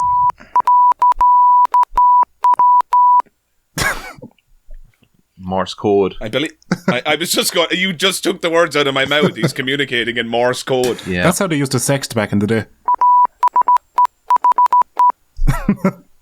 That was a great Family Guy gag. Actually, they did that, and he's like just listening to the tapping of the Morse code machine. He's like, "Oh yeah, oh that's so dirty. Oh no, you're not. Oh, she's gonna do that. Oh, why don't you just go?" Oh, God. Fantastic. Receiving nudes via pigeon. Crudely drawn ones. Imagine the equivalent of a dick pic back then. You know, on lands. A literal painting of a man called Richard. Yeah. On lands this crow with a crudely drawn phallus. A charcoal impression. Yeah. On a scroll. To be a short scroll. There's just some fella rolls up and unravels the scroll and starts like giving out dimensions. I don't know anymore. Have we anything else to talk about? This is why I go into a podcast now armed with talking points, because I know this bit will come. Yeah, well, thanks to the power of editing, we can make this seamless. You see that big gap that just happened there, Ducky? It's never happened. We can edit that out, you see. And you know what? With my aging memory, I'll never remember this conversation as well. So I'll just take it as the honest memory then, like the actual podcast. The big gap and nobody knew what to say. Yeah, talking about, memory and gaps in memory, I that's one thing that really unsettles me is like when you try and recall the last 10 years of your life and how little of it that you can summon. Oh god, yeah, 99% of it is just deleted. Good luck to you. But you wonder though, relevant information. Is that age, or is it just that we got old and we got so used to the world we live in that nothing is like exciting enough to commit to memory anymore? Monotony is definitely a part of it anyway. Why remember things when they're always the same? Yeah, you can remember. But test yourself. Try to remember the minutiae of even an exciting moment, and what you'll realise is that you've forgotten most of that as well. Yeah, and haven't they proven that like most of what you did remember is like false memories that have just got you filled in the gaps? Memory distorts, right? Memory doesn't distort. My understanding is that memories are not recollected; they're recreated, and that's why memory changes over time. That's what I read. I can't stand over any of this information because I'm not an expert. Yeah, but yeah, it's more like the brain recreates a pencil sketch every time, rather than what most people have an intuition of, that there's a vault and you're going back to the vault to collect a file that you left there. But that's not actually how it works. Your brain recreates, and this is why you can sometimes have staunch disagreements with people where they remember a detail in the story the opposite way to how you remember it. And the truth is, without additional evidence, you will never actually know which of you is correct, no matter how certain you think you are. And the only evidence you need to know that that's true is to have this happen to you, where you swear, you would bet your mortgage, you would bet your life on it that something happened a particular way, and then somebody turns out has footage of the event, and then it turns out you're wrong. Or, you might swear that something happened in a particular film, or a certain character said a certain line a certain way, and then the other person, your interlocutor, disagrees fundamentally with you. No matter how certain you are, then you go watch the movie and discover you're incorrect. Like, we can be just absolutely wrong, and our memories can be so misleading, which is why I think eye testimony is no longer considered the kind of gold standard. The gold standard, as it were, in a courtroom. It's all forensics now. That's my understanding. Yeah, it's like Chinese whispers for the brain, really, isn't it? Like, the more you recall something, the more you'll change little things, and it'll just become something else then at the end. Which is really horrifying to think about, because that means the life that you look back on and remember isn't actually your life. Yeah, well, sure, like, you'll often look back at your, like, teenage years and you're like, oh, that was fun, cycling around on my bike or hanging out with my mates and all that. But, like, if you think long and hard about it, I remember being very depressed for a lot of my teenage years. Yeah. But you'd look back on it fondly now, and, like, time will paint it with a different, colour palette. One thing that struck me, like, my favourite comic book film is Zack Snyder's Watchmen. I adore that film. I know it's divisive, and, I really love it as well. Yeah, I fucking adore it. But in any case, there's a line, or there's some dialogue from a character towards the end of it, and like, she's basically an old superhero. Like, she's an elderly woman now in a home, and she's like looking back fondly on this relationship that she had with this man who basically, at one point, how does one say this without triggering the YouTube fascists? Don't say fascist, lad. Ah, feck. But now it's going to be the YouTube beep, and everybody's going to be like, what did he just say about YouTube? Yeah, but in any case, this character, she was assaulted in that manner that everyone knows what I'm talking about, by this particular character. But she's recounting a tale talking about this character now, and she's looking back on it fondly. And this character's daughter is kind of going like, how can you look back on that fondly? And she's basically saying like, oh, you don't understand. Like, like, it's basically like, the older you get and the worse things get, the more like the past just seems more and more tantalizing, no matter how horrible it is. Like, even the notion that she was desired at all at some point in time to her is this memory that she's getting high on now in the nursing home, and it's like, oh Jesus. But it's something that like I often think about, kind of, in the 30s now, and I neither have the will nor the desire to get up to half the stuff that I was up to in my 20s. And I wonder sometimes, I do look back on the past and I kind of romanticize it a bit. And I wonder, is it because, was the past legitimately that great? Because like Ducky said, there was a lot of dark times there too. But with that said, life nowadays, it's kind of boring. And I suppose you kind of remember the highlights as fun, because even when we were living in the gaff together, yourself and Hef, and it was just moments of sheer fun and banter and everything else. The bits in between that, the day to day before something exciting happened, was shit.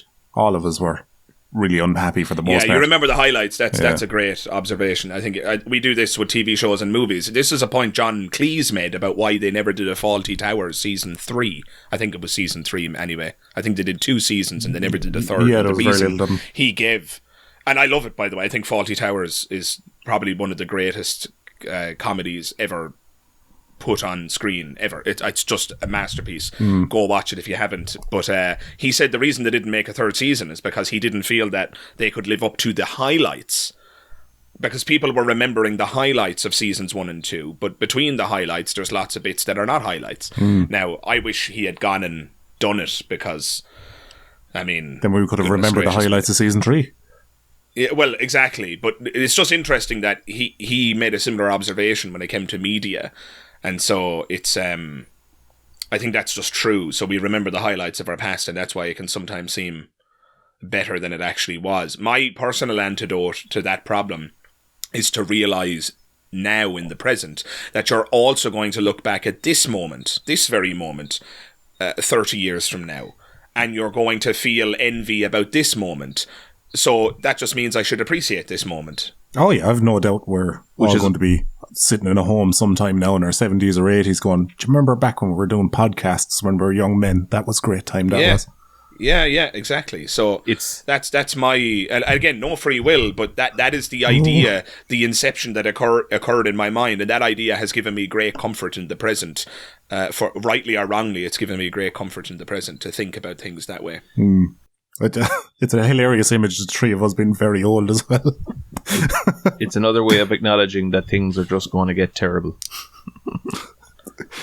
I could just picture all three of us still doing a podcast, but the podcast is not actually real.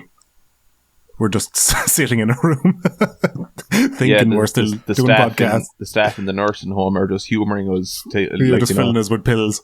Yeah. They're telling us that there's stuff recording and that we have an audience. And we're like, oh yeah. And secretly they're just like, hurry up and die with you miserable. Just for all we know, lads, we're there now and we're about to snap out of it.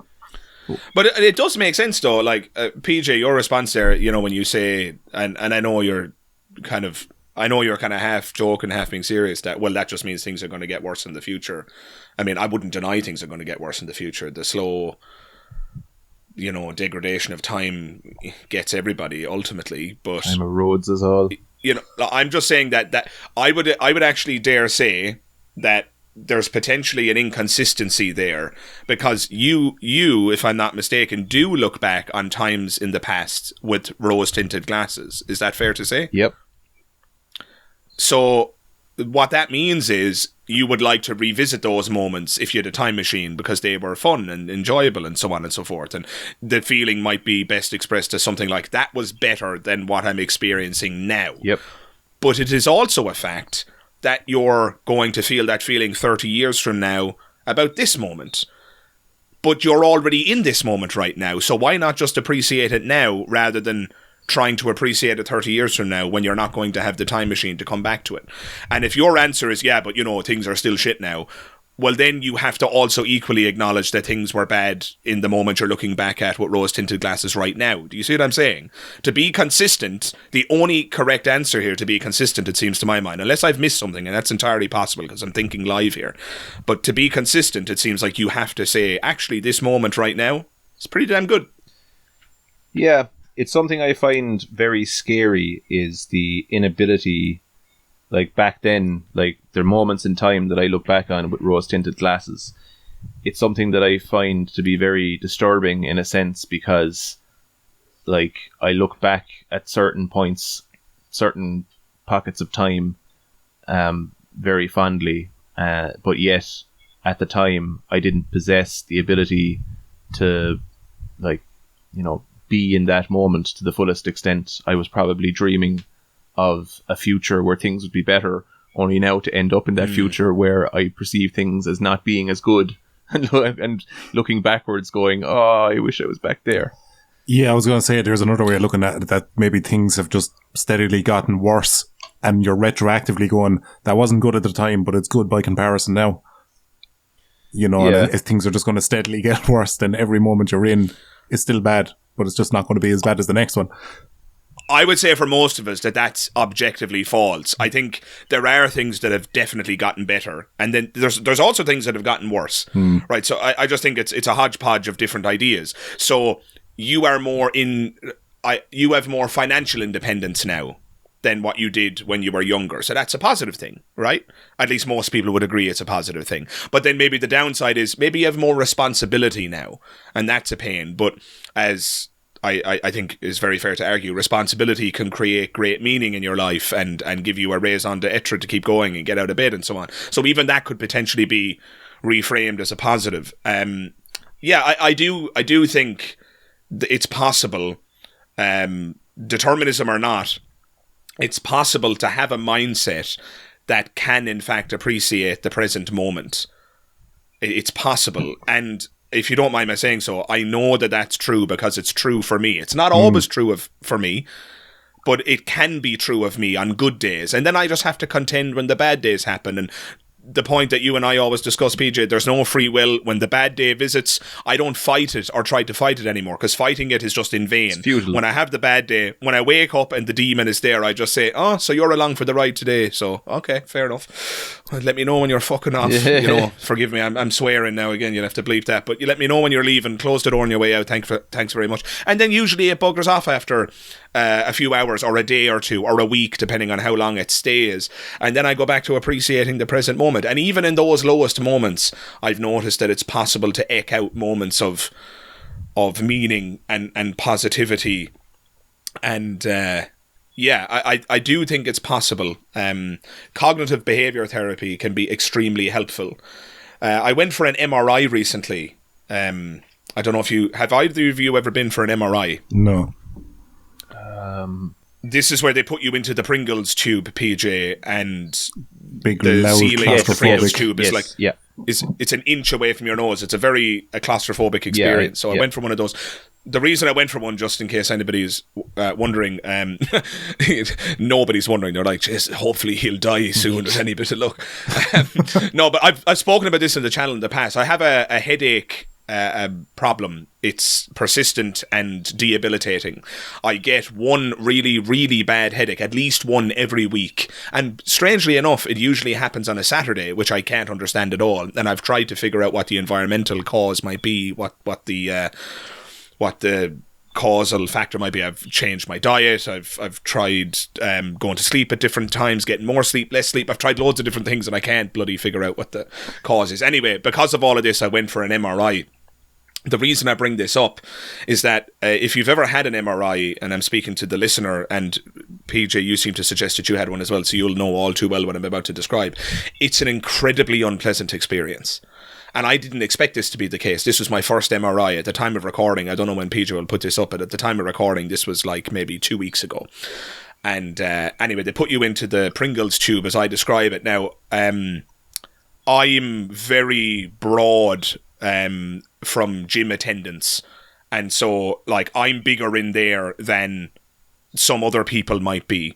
And the really terrifying thing about it, this is what really scared me. So I was okay with it. I was lying down on the table, and then the guy pushes a button and you kind of reverse head first into this machine, going backwards. And I'm like, I'm okay. I feel fine.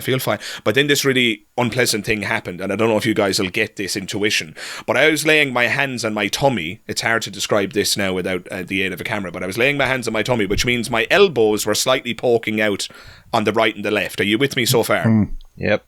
And then this really uncomfortable thing happened. See, I put my hands on my tummy because I thought if they were down by my side, I'd have less room, because my arms would then be beside my body rather than on top of my body, if that makes sense. But then this really uncomfortable thing happened, and this is when I started to panic. As I slowly reversed into it, the edges of the Pringle tube that I was reversing into were actually so thin that my elbows contacted the edge, and it pushed my elbows further into my body, compressing me. Oh, no. And I swear, instantly my heart rate just... I wasn't connected to a heart rate machine, but I felt it happen in my chest. It just instantly went... Boom, boom, boom, boom, boom, boom, boom, boom, boom, boom, boom. I was like, oh, Christ, I'm going to have a heart attack. And they give you a panic button. And, you know, my ego, I have conversations with my ego in my head all the time. My ego was like... no, you can't pussy out of this. What are you doing? You're just in a little tube. Like, what are you doing? Don't be a pussy. Are you kidding me? You're going to back out of this? And this is happening in my head. Meanwhile, my physiological reaction is one of complete panic. I'm basically having a full-blown panic attack in there. And I'm having this argument with my ego in my head about whether or not I should bow out of this, because I'm terrified. But I used the technique that I learned from a YouTube video, a cognitive behavior therapy technique. And the only reason I want to say this is because we're talking about how to contend with these negative feelings. And I want to give some sense to the listener about how I deal with these things in the present and how I might have been able to eke out some contentment even in those lowest moments. But this cognitive behavior therapy technique is so useful. All you do is notice, it's a mindfulness technique, notice the negative sensation in your head or in your chest or wherever it's located. In this case, it was kind of like mostly my chest. You know, that palpitating feeling you get in your chest. Notice the feeling, and just notice that it is one feeling among many. So this is what I started to do in my head. I noticed the feeling of the panic, but then I also noticed the feeling of my shoe and my foot. And then I also noticed the feeling of my hair touching my head. And I noticed the feeling of my clothing on my body. And as soon as you start noticing that this feeling of panic is just one out of a patchwork of feelings, and this is what I'm so proud of, and this is kind of like a slight flex, but I didn't end up pushing the panic button, which the people in the MRI room told me, like basically most people push the panic button in their first go and have to be put back in. I'm one of the few, they told me, who didn't. Now maybe that's just something they tell everybody to, you know, give them a confidence boost going out the door. If that's the case, thank you for... Yeah, exactly. Maybe it was the lollipop at the end. And you know what? If it was, thank you very much for my lollipop, because it did give me a positive boost. But all that said, just noticing the negative feeling as one among many. Now, I'm not saying this is the be-all, end-all. I'm not saying this is going to cure all of your mental health problems.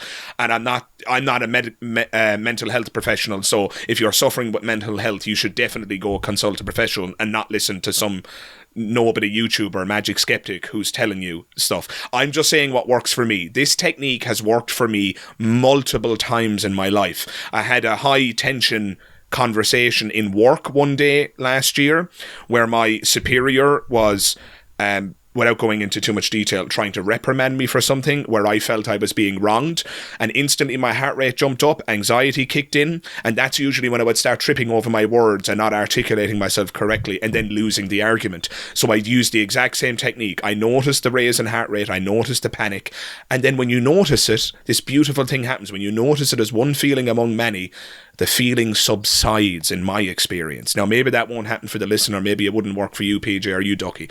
But it has been enormously beneficial for me. And I just share it with your listeners and to you guys in the hopes that you'll derive some utility from it as well. But I tell you, man, cognitive behavior therapy is a gold mine. In the little bit I've looked into it, it's a gold mine of techniques.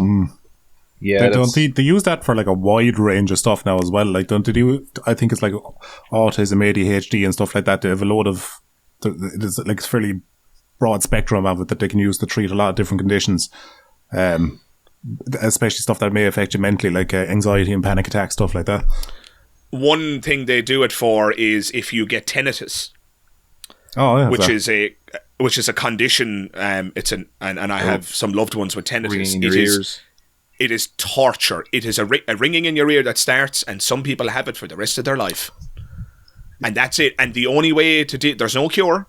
Sometimes it goes away on its own, but for the people who have it permanently, there's no cure. And so they have to learn cognitive behavior techniques in order to deal with the insanity that this incessant noise is going to cause. There's no escape from it. Well, like if you have a ringing in your ears... Crazy. Because I have tinnitus. And if you have a ringing in your ears, the best thing to do is answer it. Oh, Ducky. But no, I genuinely do have tinnitus. I've had it most of my life. It's actually gotten worse over the last 3 years as well. It's getting louder. Things seldom get better. Is yours a ringing, or is it more like a white noise? The best way I can describe it, and it sounds very like it, and a lot of people don't get this, but do you remember turning on the old tellies? You get that high-pitched, staticky noise, that kind of really hot. Yeah. It sounds exactly like that. Yeah. That's. I didn't know you had that, Ducky. I had no idea. Yeah, well, I've always suspected I had it. But it was like it was so subtle in the past, because I just assumed everybody heard it when everything was very quiet. Everybody just heard the constant toy. You know the way if you turn up your microphone really loud and there's no noise, you hear static. Like, it's just, I thought everybody just had that, because it didn't impact my hearing. My hearing was no better or no worse. It's actually better than a lot of people I know. My hearing is, but it's in the last 3 or 4 years it's gotten louder, and and the fact my mother had it as well. So I'm like, oh, I definitely have tinnitus now. Oh man, that's apps. I got it for an hour. It's in my whole life. I had it for an hour one day in work. I got a ringing in my ear, and I couldn't answer it. And I was like, oh no, I've got tinnitus, and is this going to be forever? And I sat there for an hour having this existential crisis.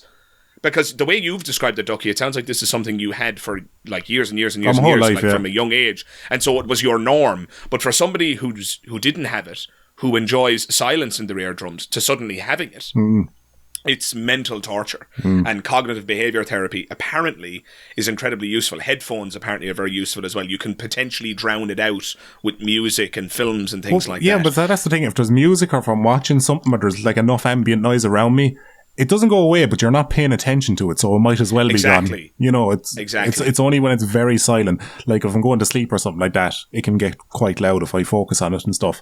Jesus. Like any ailment, distraction is key. Yeah. Well, it's like one of them things where like there is times where I'll sit there and go, I'll never know what it's like to experience proper silence, and that bothers me. But on the other side of it, I'm like, there is far worse ailments people have to deal with. Yeah, that's a good attitude to have. That's a very, very good attitude to have, to just recognise that, hang on a minute, actually, my life is grand compared to some other lives that are on offer. The guy who fell into that industrial cook tank, I think he had it worse somehow or other, Yep. Yeah. Especially it's very mild. Like, it doesn't really bother me. And times where it does, it's just a case of throwing on music or watching something. No, he wasn't mild, lad. He was well done by the time they found him. Yes, come to the dark side, Dara. Sorry, I couldn't resist. Good. That's so cruel. Let the hatred flow through you. Let the hate flow through you. Ducky, you don't like Star Wars, so you're not allowed to quote it. I know, yeah, you can't get away from it. It's fecking everywhere. Yep, there you go. Thank God we actually have the word I don't fecking. think I like Star Wars anymore either. It's been fair shit for a while. Yeah, but... Y'all laughed at me, huh? Who was laughing now? Well, I'll tell you, when I say Star Wars, I mean the original trilogy, and forget about everything else. Just forget about the rest of it. Yeah, to be fair, I'm being a bit facetious, to be fair. Some of the new stuff has been okay, but it has been incredibly inconsistent, and there's been unforgivably bad stuff. The Rise of Skywalker will go down in history as one of the worst written scripts ever. And the film still made over $1 billion at the box office, and that makes me sad. Yeah, that entire trilogy is just a horrible, horrible mess. Yeah, but you can't compare them all on writing. Like, Rise of Skywalker has some of the worst writing ever put to film. Palpatine is back. How did he come back? We don't know. What? Yeah. Like, that's it. That's the explanation, which is to say, no explanation. Like, there are things that are just... And also, sorry, Ducky, because I know this conversation is going to elude you, but, when they just assert that Snoke always had Emperor Palpatine behind him, where he goes, I made Snoke. And it's like, what? No, you didn't. Like, no, you didn't. The reason you're saying that is because the previous film's director, Rian Johnson, completely derailed the plan that J.J. Abrams set up in The Force Awakens. And so now Rise of Skywalker is this Frankenstein's monster of a script that's trying to stitch together two disparate ideas that have nothing to do with one another. The fact that they were allowed to do that, though, that, like, basically... Yeah, there was no plan. No, there was no oversight kind of going, okay, look, you're going to derail a story, and where are you going to bring it? It's like you're just going to bring it to a place and hand it off to another director who has to somehow try and course correct for what you've done. And they were allowed to do this with what was at the time one of the biggest franchises in the world. It's mental. But one of our, like, we're getting into our film stuff now. Like, I was telling you that after our last podcast there, we had a couple of requests to do, like, film stuff. That'd be great. Savage. Yeah. So, one of them was the Christopher Nolan's Dark Knight trilogy. We've discussed that at length a million People times. don't realise that we have spent a significant portion of our lives discussing those films. Oh, wait, I have opinions on that too. Oh, you can weigh in on that one as well. Yeah, sorry, lads. I was just singing to myself alone again, naturally. But let's go back to Star Wars. I remember roaring out the window in Cork at people in Bain's voice. Yes. While PJ was driving. And that was a good laugh. We were so cool back then. See, this is the kind of thing that I look back on with rose-tinted glasses. Just don't do that anymore. It just wouldn't occur to us to do something like that anymore. Oh, I'll do it. I used to love, like, shouting out the window of cars at, like, people who are jogging, going, "You can't run from your problems." Yeah. My favourite thing about the Dark Knight trilogy, and this becomes more obvious to me as I mature, and this is not to suggest that if one matures, they should definitely have an identical opinion to myself. It's just that as I have matured, this has become clear to me. But I think the Dark Knight trilogy, as much as I love it, it's very guilty of overacting. Oh, yeah. Like with Tom Hardy's Bane is the most obvious example of this, and he's like, "And I give it back to you," and it's like there's a bit at the start of the film where he's like still rocking it. It's very kind of it's more subtle. I'm not saying it is subtle. It's just more subtle, and it's more down here. He's like, it becomes a bit pantomime or something. Perhaps he's wondering why someone would shoot a man, and it's a bit more reasonable. But by the time he gets to Blackgate prison in the city, and he's like, spoils will be enjoyed, and I give it back to you. It's like, Jesus. Yeah, he gets McGregor-fied. It's all gone to his head at that point, you see. Just dial it back, Tom Hardy. Dial it back just 20%. 20%. Like, just... What are you... And other actors in that movie who have no business giving bad performances, and maybe bad performances is the wrong word, but overacting performances. Is it Ben Mendelsohn? Is that his name? Oh, yeah. Where he's like, "How is this supposed to help my company absorb brains?" It's like... He's a very nasally man. Like, what? Like, what is... And he's a virtuoso actor. Like, he's incredible. Class, yeah. But he's giving this, like, pantomime performance. And I have to say, I think it's because Nolan is not really... I don't know, maybe I'm wrong. I'm not an industry insider, but I suspect it's in his direction. He's either not directing them or directing them poorly or something, because actors rely on their directors to sculpt their performances. And, like someone like Tarantino gets right in there and he sculpts it down to the slightest breath or pause or glance. And seeing what Nolan has done on film, I just don't know if he's that kind of director. And maybe that's why some of his films can have overacting in them. Yeah, it was like some directors certainly have a different approach. Like you're saying, Tarantino would definitely be an actor's director, whereas I'd say Nolan's a bit more of a spectacle director, like gorgeous looking films and more action. He cares more about the spectacle than the choreography or the performance of the actor. I think he's highly overrated as a director. Personally, I think a lot of his scripts, there just seems to be sometimes a lot of very shoddy writing in them. Say the script for The Dark Knight Rises is one of the worst offenders. There's like some things in that are just logically incoherent. Yeah, as well as that, like there's some dialogue as well that's just absolute, just clangers. Like, remember in Interstellar? Oh, I know what you're going to say. Yeah, the Anne Hathaway line. Yeah, about, you know, how... Which one is that? Which line is it, or which film? Which line, yeah. Yeah, she says they're talking about transcending space and time, and she makes a statement that it's just the love. That love is the only thing that can transcend space and time, and you're just like, that's like, how did you write that? Have someone say it and not wince and go, "Oh Christ, change that." Like, it's just a daft line, you know. It's not a great line, that's for sure.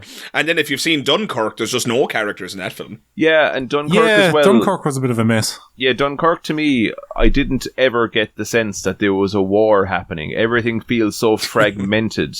And that's a documentary. That's not a film.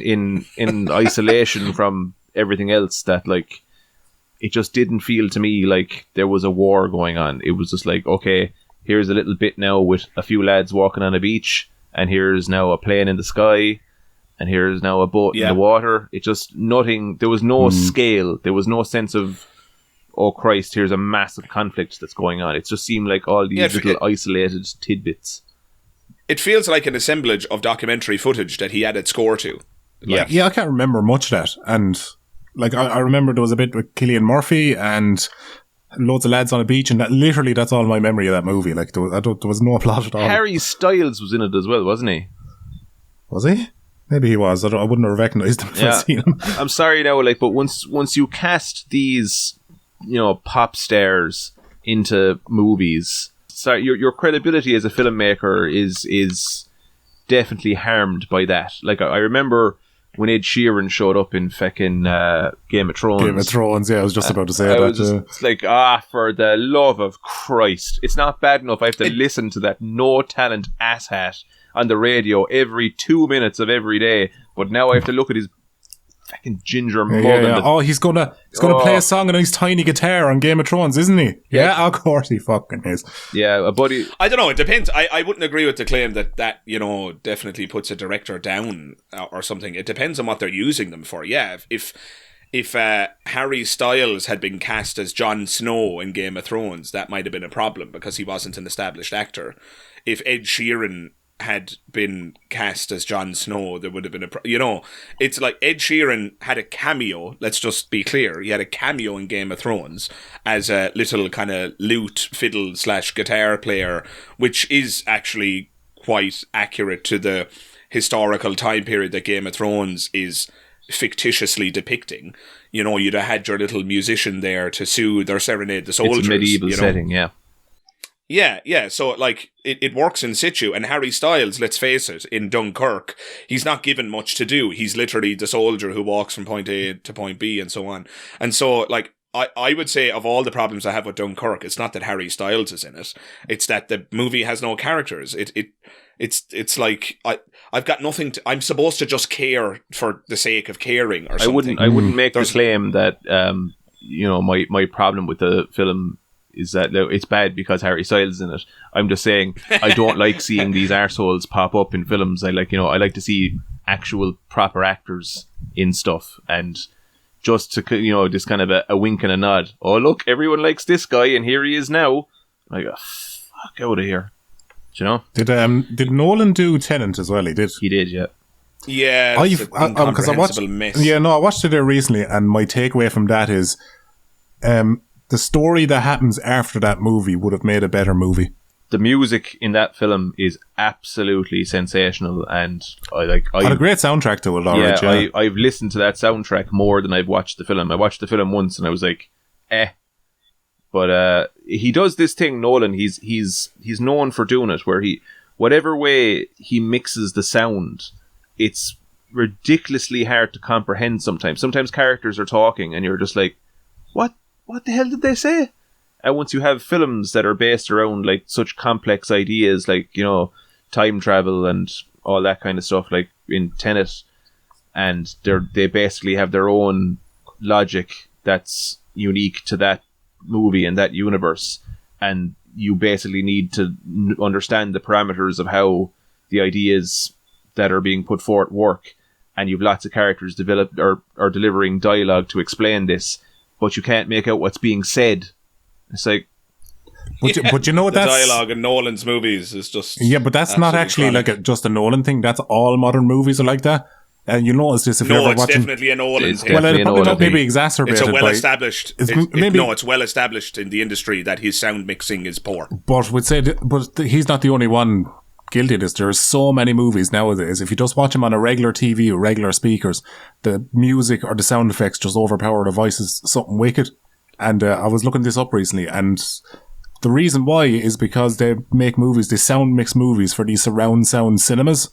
And that gets converted down into like a video file that you can play through your TV, but your TV speakers don't have the range that kind of stack the audio properly. So a lot of the time the dialogue gets muddled out. But like it's like everybody's, it's one of the biggest complaints with movies on streaming services. But Nolan is one of the worst offenders. He's one of the worst offenders. Well, maybe he is. I'm not saying he's not. Like I've seen Nolan. They had to re-record all of Bane's dialogue for Dark Knight Rises because when he released an excerpt, the opening of the film, the prologue. When they released that to cinemas as an early treat for fans, nobody knew what Bane was saying, and they went back and they re-recorded the entire thing. They had to redub all of his lines because he was incomprehensible. But sure, he had a mask in his face. You just don't know I don't know what anybody said in Tenet. Do you remember in Dunkirk appalling. when Tom Hardy he's a pilot? He's flying a Yeah. Yeah, actually I do remember that, yeah. Best look to you trying to make out what he's saying in that. Maybe what we've discovered is that Tom Hardy is the problem. Because he had to redub Bane as well. You got to stop working with Tom Hardy if you want people to know what is being said in the movie. Tom Hardy he's not in Tenet, and Tenet is incomprehensible, so... yeah, that's true. You just remind me of that old Mitch Hedberg joke where he said, "What if Bigfoot is blurry?" Yeah, there you go. Just on the putting famous pop stars and things in movies, I've just taken the liberty here of googling the words singers turned actors, and I just want to challenge the idea that like we wouldn't have had some pretty great movies if it wasn't for that exact thing. So I don't know if you guys have seen Lady Gaga in anything, but it looks like her Harley Quinn is going to be out of this world in Joker Part 2. But she was also great in that movie she did with Bradley Cooper, the name of which I've forgotten. I don't know if you've seen it. She plays a singer and he's a singer and they kind of fall in love. It's like a love story. It's called Song something. I can't remember the name of it. Well, see, with Lady Gaga, I'd be more open to that because she's a bit odd anyway. So, like, that's an ideal role for her. So I've got more. Right? So I've got a big list here. So Will Smith, I know he hasn't done much great lately, but some of his performances are absolutely phenomenal. Will Smith's latest stuff absolutely slaps. Yeah, he's exactly. Another one to be aware of is what's her name? I had it here. Yeah, Jennifer Lopez. Some of the stuff that she's been in, she's handed in some amazing performances as well. Chris Christopherson, wasn't he Whistler in Blade? Was he? Isn't that Chris Christopherson? I can't remember now. It's so long since I've seen Blade. But I think that's Chris Christopherson. He's absolutely brilliant in Blade. But yeah, there's lots of examples of people who have handed in incredible performances. David Bowie has done some incredible acting work despite being a pop star Labyrinth, first and so on. I remember him in that. He was also in The Prestige, another Christopher Nolan Nolan movie. He was Tesla in that, wasn't he? He played Tesla, and he was absolutely unreal in that movie. That's a great film, by the way. I think it's greatly underappreciated. Another Nolan film. Yeah, exactly. And Jared Leto is the other example I would raise of a singer turned actor who's, isn't he an Academy Award winner now? He was, I'm not mistaken now, and I'm not 100% in this, but I believe he was an actor before he went into the whole music thing. Like, he was in Requiem for a Dream, which was, I think, mid-90s or something.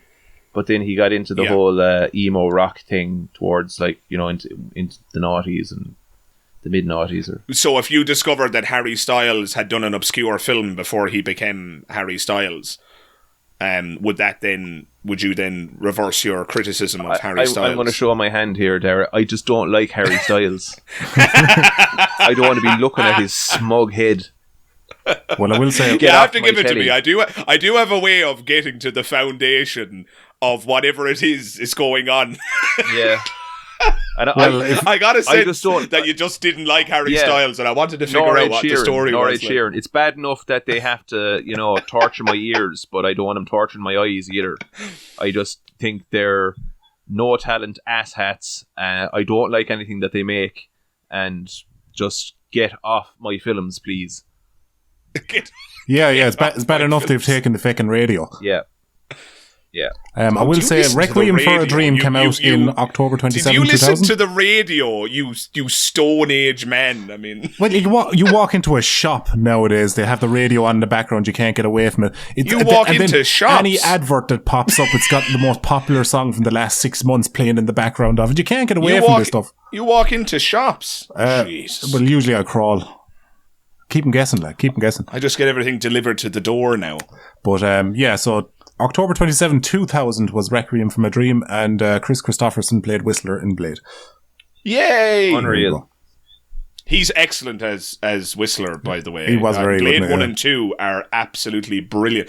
By the way, like Blade being one of the first Marvel movies, that everybody forgets that. Oh, I hated that when Black Panther came out, and everyone's like, the first black superhero. Yeah! I'm like, what the fuck? How does nobody remember Blade? Yeah. Like, Blade is... I'm sorry, but Blade holds up. I bought the 4K and only watched it recently. That movie is astonishingly good. The choreography, the fighting, the story, the acting. Wesley Snipes as Blade. Oh my goodness, he's excellent. And Blade 2 is... And maybe this isn't popular as an opinion, I don't know. But I think Blade 2 is a phenomenal sequel. Blade 3, unfortunately, it all goes to crap. But those are two great, great movies with excellent fight choreography and an amazing cast in both of them and some top-notch action. I can't remember Blade 2 at all, but I can remember Blade 1 a bit. I know what I know of Blade was apparently Wesley Snipes was supposed to be a proper and by the third one. He wouldn't even show up for his takes and stuff, and he kept getting his stunt double to do stuff. He got done for tax fraud at one stage, didn't he? There's a tax evasion, yeah. Yeah. Avoision. I always remember that joke from The Simpsons. Kent Brockman just keeps saying tax avoision, and then the guy off the side, he's like, "No, it's evasion, not avoision." He's like, "Well, on my show, it's avoision." It's just like, I'm wrong, and I'm gonna stay being wrong because that's who I am. Didn't the guy who voiced him die? Oh, I hope not. No, it's Troy McClure. I think I'm thinking of. Yeah, it's Troy McClure. I think his wife shot him or something. Really? I swear to God, that's the story. Like the fella, my housemate, he voices some of the characters in the animations. He's a big Simpsons fan. He told me that now, unless this is what we were talking about earlier on, and my memory has distorted. But as far as I'm aware, his I've no doubt Ducky's looking it up as we speak. I'm looking it up as we speak. Yeah, you talk amongst yourselves there. Yeah, but to the best of my knowledge. He was shot by his wife. Wow. Yeah. Till death do us part, eh? So there you go. Goodness gracious me. Don't get married, kids. Oh, yeah. But yeah, I do love, on balance, I just want this to be clear because I've said a lot of crap, but I love Christopher Nolan on balance. I think that Insomnia is a incredibly underrated movie with Al Pacino, absolutely amazing. I think Memento is a masterpiece. I love Memento. I don't think anybody would deny that. I think Prestige is love Prestige. Film. Inception is a phenomenal film as well. I mean, all those are just absolutely amazing. And I think we'd all have to agree, whatever you think about Batman Begins and The Dark Knight Rises, I think The Dark Knight is a masterpiece of the comic book genre, if not film more generally. And the fact that it's so inspired by Heat, which is another of my favourite movies of all time. Like, Christopher Nolan has given us some greatness. Just because I didn't like Tenet and Dunkirk, Interstellar is a movie I have a love-hate relationship with, but on balance, I have to admit that the filmmaking going on there, that's an incredible film. I didn't enjoy the first time I watched it, but the second time... No, right, we saw it together. Yeah, we saw it together. Did we? I was horrified. I even remember where we were sitting in the theatre, can you believe? I remember me and you, like... I think we were like saying the next line before the actors themselves said it, because some of the lines got so cheesy. I leaned over to you at one point and I said, if Matthew McConaughey is the ghost behind the closet, I'm going to walk out of the cinema. And I said that like an hour into the movie. And lo and behold, Matthew McConaughey was the ghost behind the closet. I didn't walk out of the movie. I was not true to my word, because I was like hoping, praying to whatever God may or may not exist, that this, like, surely this is a piss take. Nolan is going to reveal that. I could have sworn that we were going to cut back to the cockpit and we were going to see that Matthew McConaughey had actually gone unconscious and that this was all an asphyxiation dream and that he was just going to die in the black hole, but he was going to die believing that he was going to see his daughter again. There you go, Christopher Nolan. I just wrote a better ending to your movie than you did. You're welcome. Well, see, like, here's the thing. I think me, you, and PJ would love that ending. We'd appreciate that ending, but the vast population of the world would probably rebel against it. That wouldn't pass test Nolan audiences, still, you know? But maybe so, but he's still...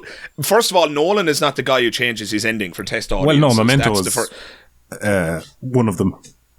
Well, but even Interstellar is, because Interstellar its ending is quite bleak, and Hathaway is on a planet isolated by herself.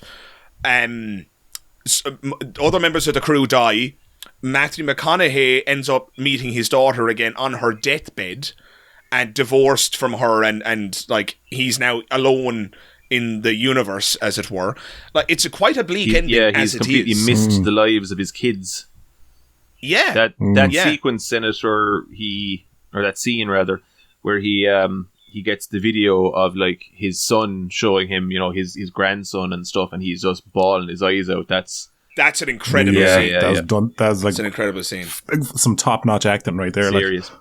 Oh, unbelievable. But again, just make no mistake, it's an astonishing film. I like it on balance. I'm just not a big fan of the ending. There's some dodgy writing in it. There is some dodgy writing. Its miniature work is sensational. It's miniature work and its special effects. And the score, yeah. Like, there's things I just love about scene where he's... Oh my God. Unreal. And just the Hans Zimmer score then. Sensational. No Time for Caution is the track that plays. Yep. Oh, Christ above is unbelievable. Do you know, like... the simulation they did on the black hole for the effects was the first simulation scientists were ever able to do to approximate what a black hole would look like. Oh yeah, and and since the movie, they found that simulation to be frighteningly accurate to a real black hole.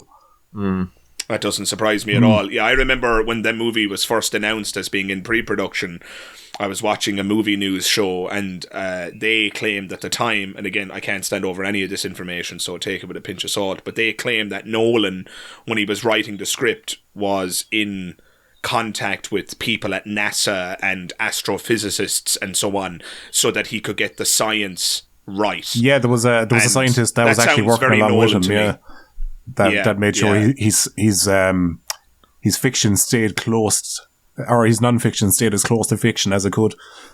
Yeah, that's why I'm very excited about Oppenheimer. I will say, I have to give Nolan the benefit of the doubt. The vast majority of his filmography is something that I love. Even the Dark Knight trilogy, like, I still love Dark Knight Rises, despite its warts and all. I love the trilogy. I'll sit down and watch that trilogy at least once a year. On balance, there's maybe 2 movies of Nolan's I didn't like. One was Tenet, because it's an incomprehensible mess. I can't even hear the dialogue in it. And the other was Dunkirk, because there's just no characters in that movie. And for me, film is about story, it's about characters. So those 2 films I'm not big fans of, but everything else I basically love. And so I'm very excited for Oppenheimer. Would it be a worrying trend that those movies are his recent ones? It is. I'm very excited, but I am cautiously excited. I'm cautiously optimistic.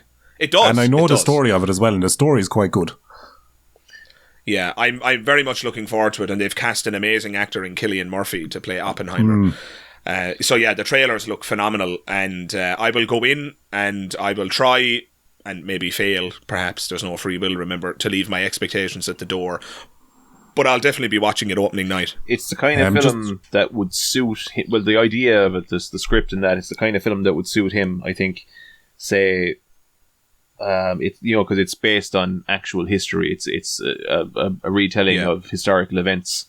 So, you know, there's not really going to be, there's no room in that for like an unsatisfying resolution to a story. You know, this is literally, we're telling you what happened, basically. The thing I'm excited about is that it looks like a character study. Yeah. Dunkirk, and even the name is quite revealing when you think about it. Dunkirk wasn't a story about any particular character. It was a story about an event. And he chose not to go the road of telling that event through a point of view character. He kind of just jumped all over the map, really. And I have always maintained, and I stand by this, that movie feels more like a documentary than anything else. But this movie, Oppenheimer, looks like it's actually going to be a character study. The trailer is all about character. It's all about the actors. It's all very psychological, and you know, what might it be like to be the guy who basically created the potential for Armageddon, and then the guy who created this Armageddon weapon that was used not once but twice on the denizens of Japan. I mean, like that's one thing I'm excited about, is because it's like just fascinating. Christopher Nolan is famously known for doing practical effects. So wait until we see this, lads. What's that quote that's attributed to Oppenheimer? Is it was it "Now I have become death, the destroyer of worlds"? Something like that. Yeah. That's an approximation of it. Now there might be some probably not spot on, but in any case, that's what I like to have said about me in the bedroom. The destroyer of goals. I am the destroyer of worlds. That reminded me of Pennywise. Oh, which he says he's the eater. He says he's the eater of worlds. I am the eater of worlds and of children. Love a bit of Tim Curry. Just to go back to the old Troy McClure there, while I have the fact up on the screen. Right. The character of Troy McClure from The Simpsons was voiced by actor Phil Hartman. Unfortunately, Phil Hartman passed away on May 28, 1998. He was tragically deleted by his wife, Brian Hartman. Is that the wording in the article? That's what I'm putting in for sake of YouTube. Surely we can say Shaw. Surely we can say Shaw. I thought, no way does the obituary say he was tragically deleted. Well, it has the M word, and YouTube definitely doesn't like that. By his wife, Bryn Hartman, who took her own life as well. It was a devastating event that shocked both entertainment industry and fans of Phil Hartman's work. So I was right. And the quote from Oppenheimer is, "Now I am become death, the destroyer of worlds." I have become death, destroyer of worlds. Yeah, that's it. Okay. Very, very short. Yep. Grand. So wow, fairly spot on both counts then. I wonder who they're going to cast in that movie, because I haven't looked up the cast of it, just going into it blind because I want to. I wonder who they're going to cast as Heisenberg, the German counterpart to Oppenheimer, the guy who... Bryan Cranston. Yeah. Good man. Even just we gotta make a bomb, Mr. White. We gotta make a bomb. Yeah. Oh God! I'm aware that Rami Malek has a role in it, so I wouldn't at all be surprised if it's him. Would you stop sneering at that? It wasn't that funny. I'm laughing because it was just so stupid. It was really stupid. I'm not laughing because it was so stupid. I know, and it's even funnier because Bryan Cranston. Talk about just like low hanging fruit.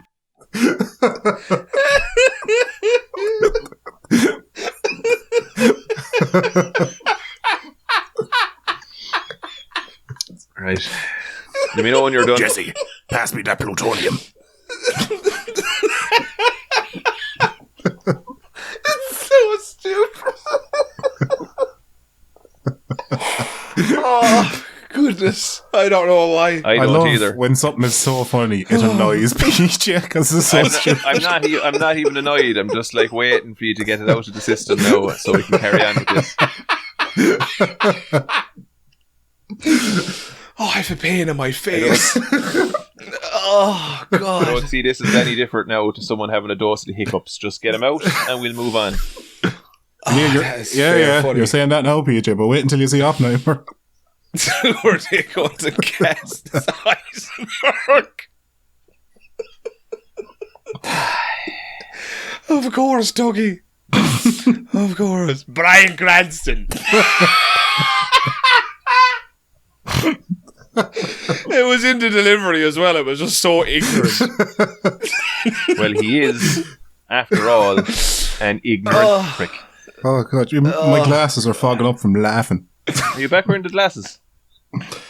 Oh, fuck. I woke up this morning and it was like, I felt the early onset of a possible eye infection. So I was like, okay, let's just no contacts for today. And hopefully I won't be dealing with that tomorrow now when we're on the sauce. Oh, yeah, that's right. You took a shot in the eye, lad. I did, yeah. Like a champ. And it's more worrying because I'm the only man in the house. Yeah, I was going to say, was it an own goal? I haven't been able to do that in years. Well, if you could get the kind of the pressure on it and the trajectory to like get it up that far, I'd well impressed. Yeah, I've been kind of cheating the system the last few years. Did you ever put your thumb over the top of a tap to get a bit of a spray on it? Yeah, that's how I've been kind of convincing the missus I'm still young. But even that, to achieve that, there has to be some bit of back pressure there. I mean, if I said that what I could achieve nowadays was a dribble, that would be an overstatement. Well, see, I built it up over a few sessions. I put a rubber band on the top of on the top of it, essentially, yeah, and just build it up. Yeah. It's more like the weeping eye of a nursing home patient. Yeah, I think Tommy Tiernan, an Irish comedian, for those who are not Irish that might potentially be listening.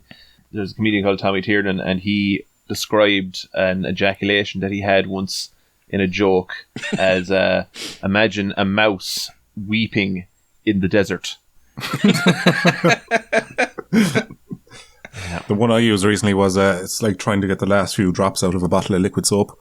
Yeah, that had even be too much volume in that now for my inaccurate retelling of what I've got going on. For PJ, I was conceptualizing like a baby powder bottle that's open and you just squeeze it and it goes. That way you just drop it on a table too hard. Yeah. I doubt it would even be audible, to be quite honest. You just hear haunted souls of the damned just coming out of it there. Be fair funny if it was audible and it just went, oh. Well, no goose getting kicked in the arse. Or we had this conversation years ago about like what would be the best noise it could make, and I think my favourite one was like a clown horn. Yeah. You know the ones you have to squeeze at the bottom? Yeah. That Yeah. That'll be good already. You just hear that coming from another room rapidly. You gonna ask yourself? No. Just think it would be funny if it was a sound that couldn't be physiologically ever possibly produced by organic flesh. Like instead it was like the sound of a chainsaw or something. I was going to say like a dial-up tone from the 90s. Or just the sound of like an old blunderbuss or something. Yeah. It's an old fax machine there. Ha. That's the one. That's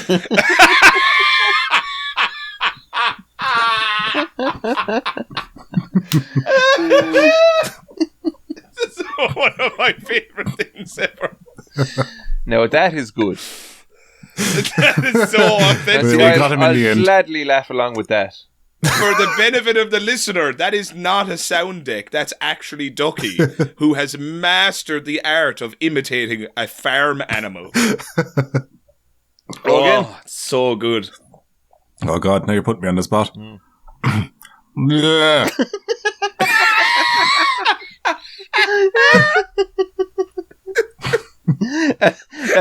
That's what every girl wants to hear from the man that Oh, that's my engaged climax in call, battle yeah. with her, you know. Yeah. Yeah. Yeah.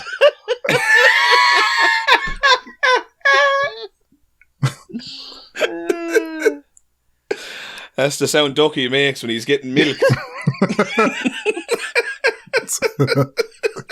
When I'm getting the old farm hand. Aye. The relief milking.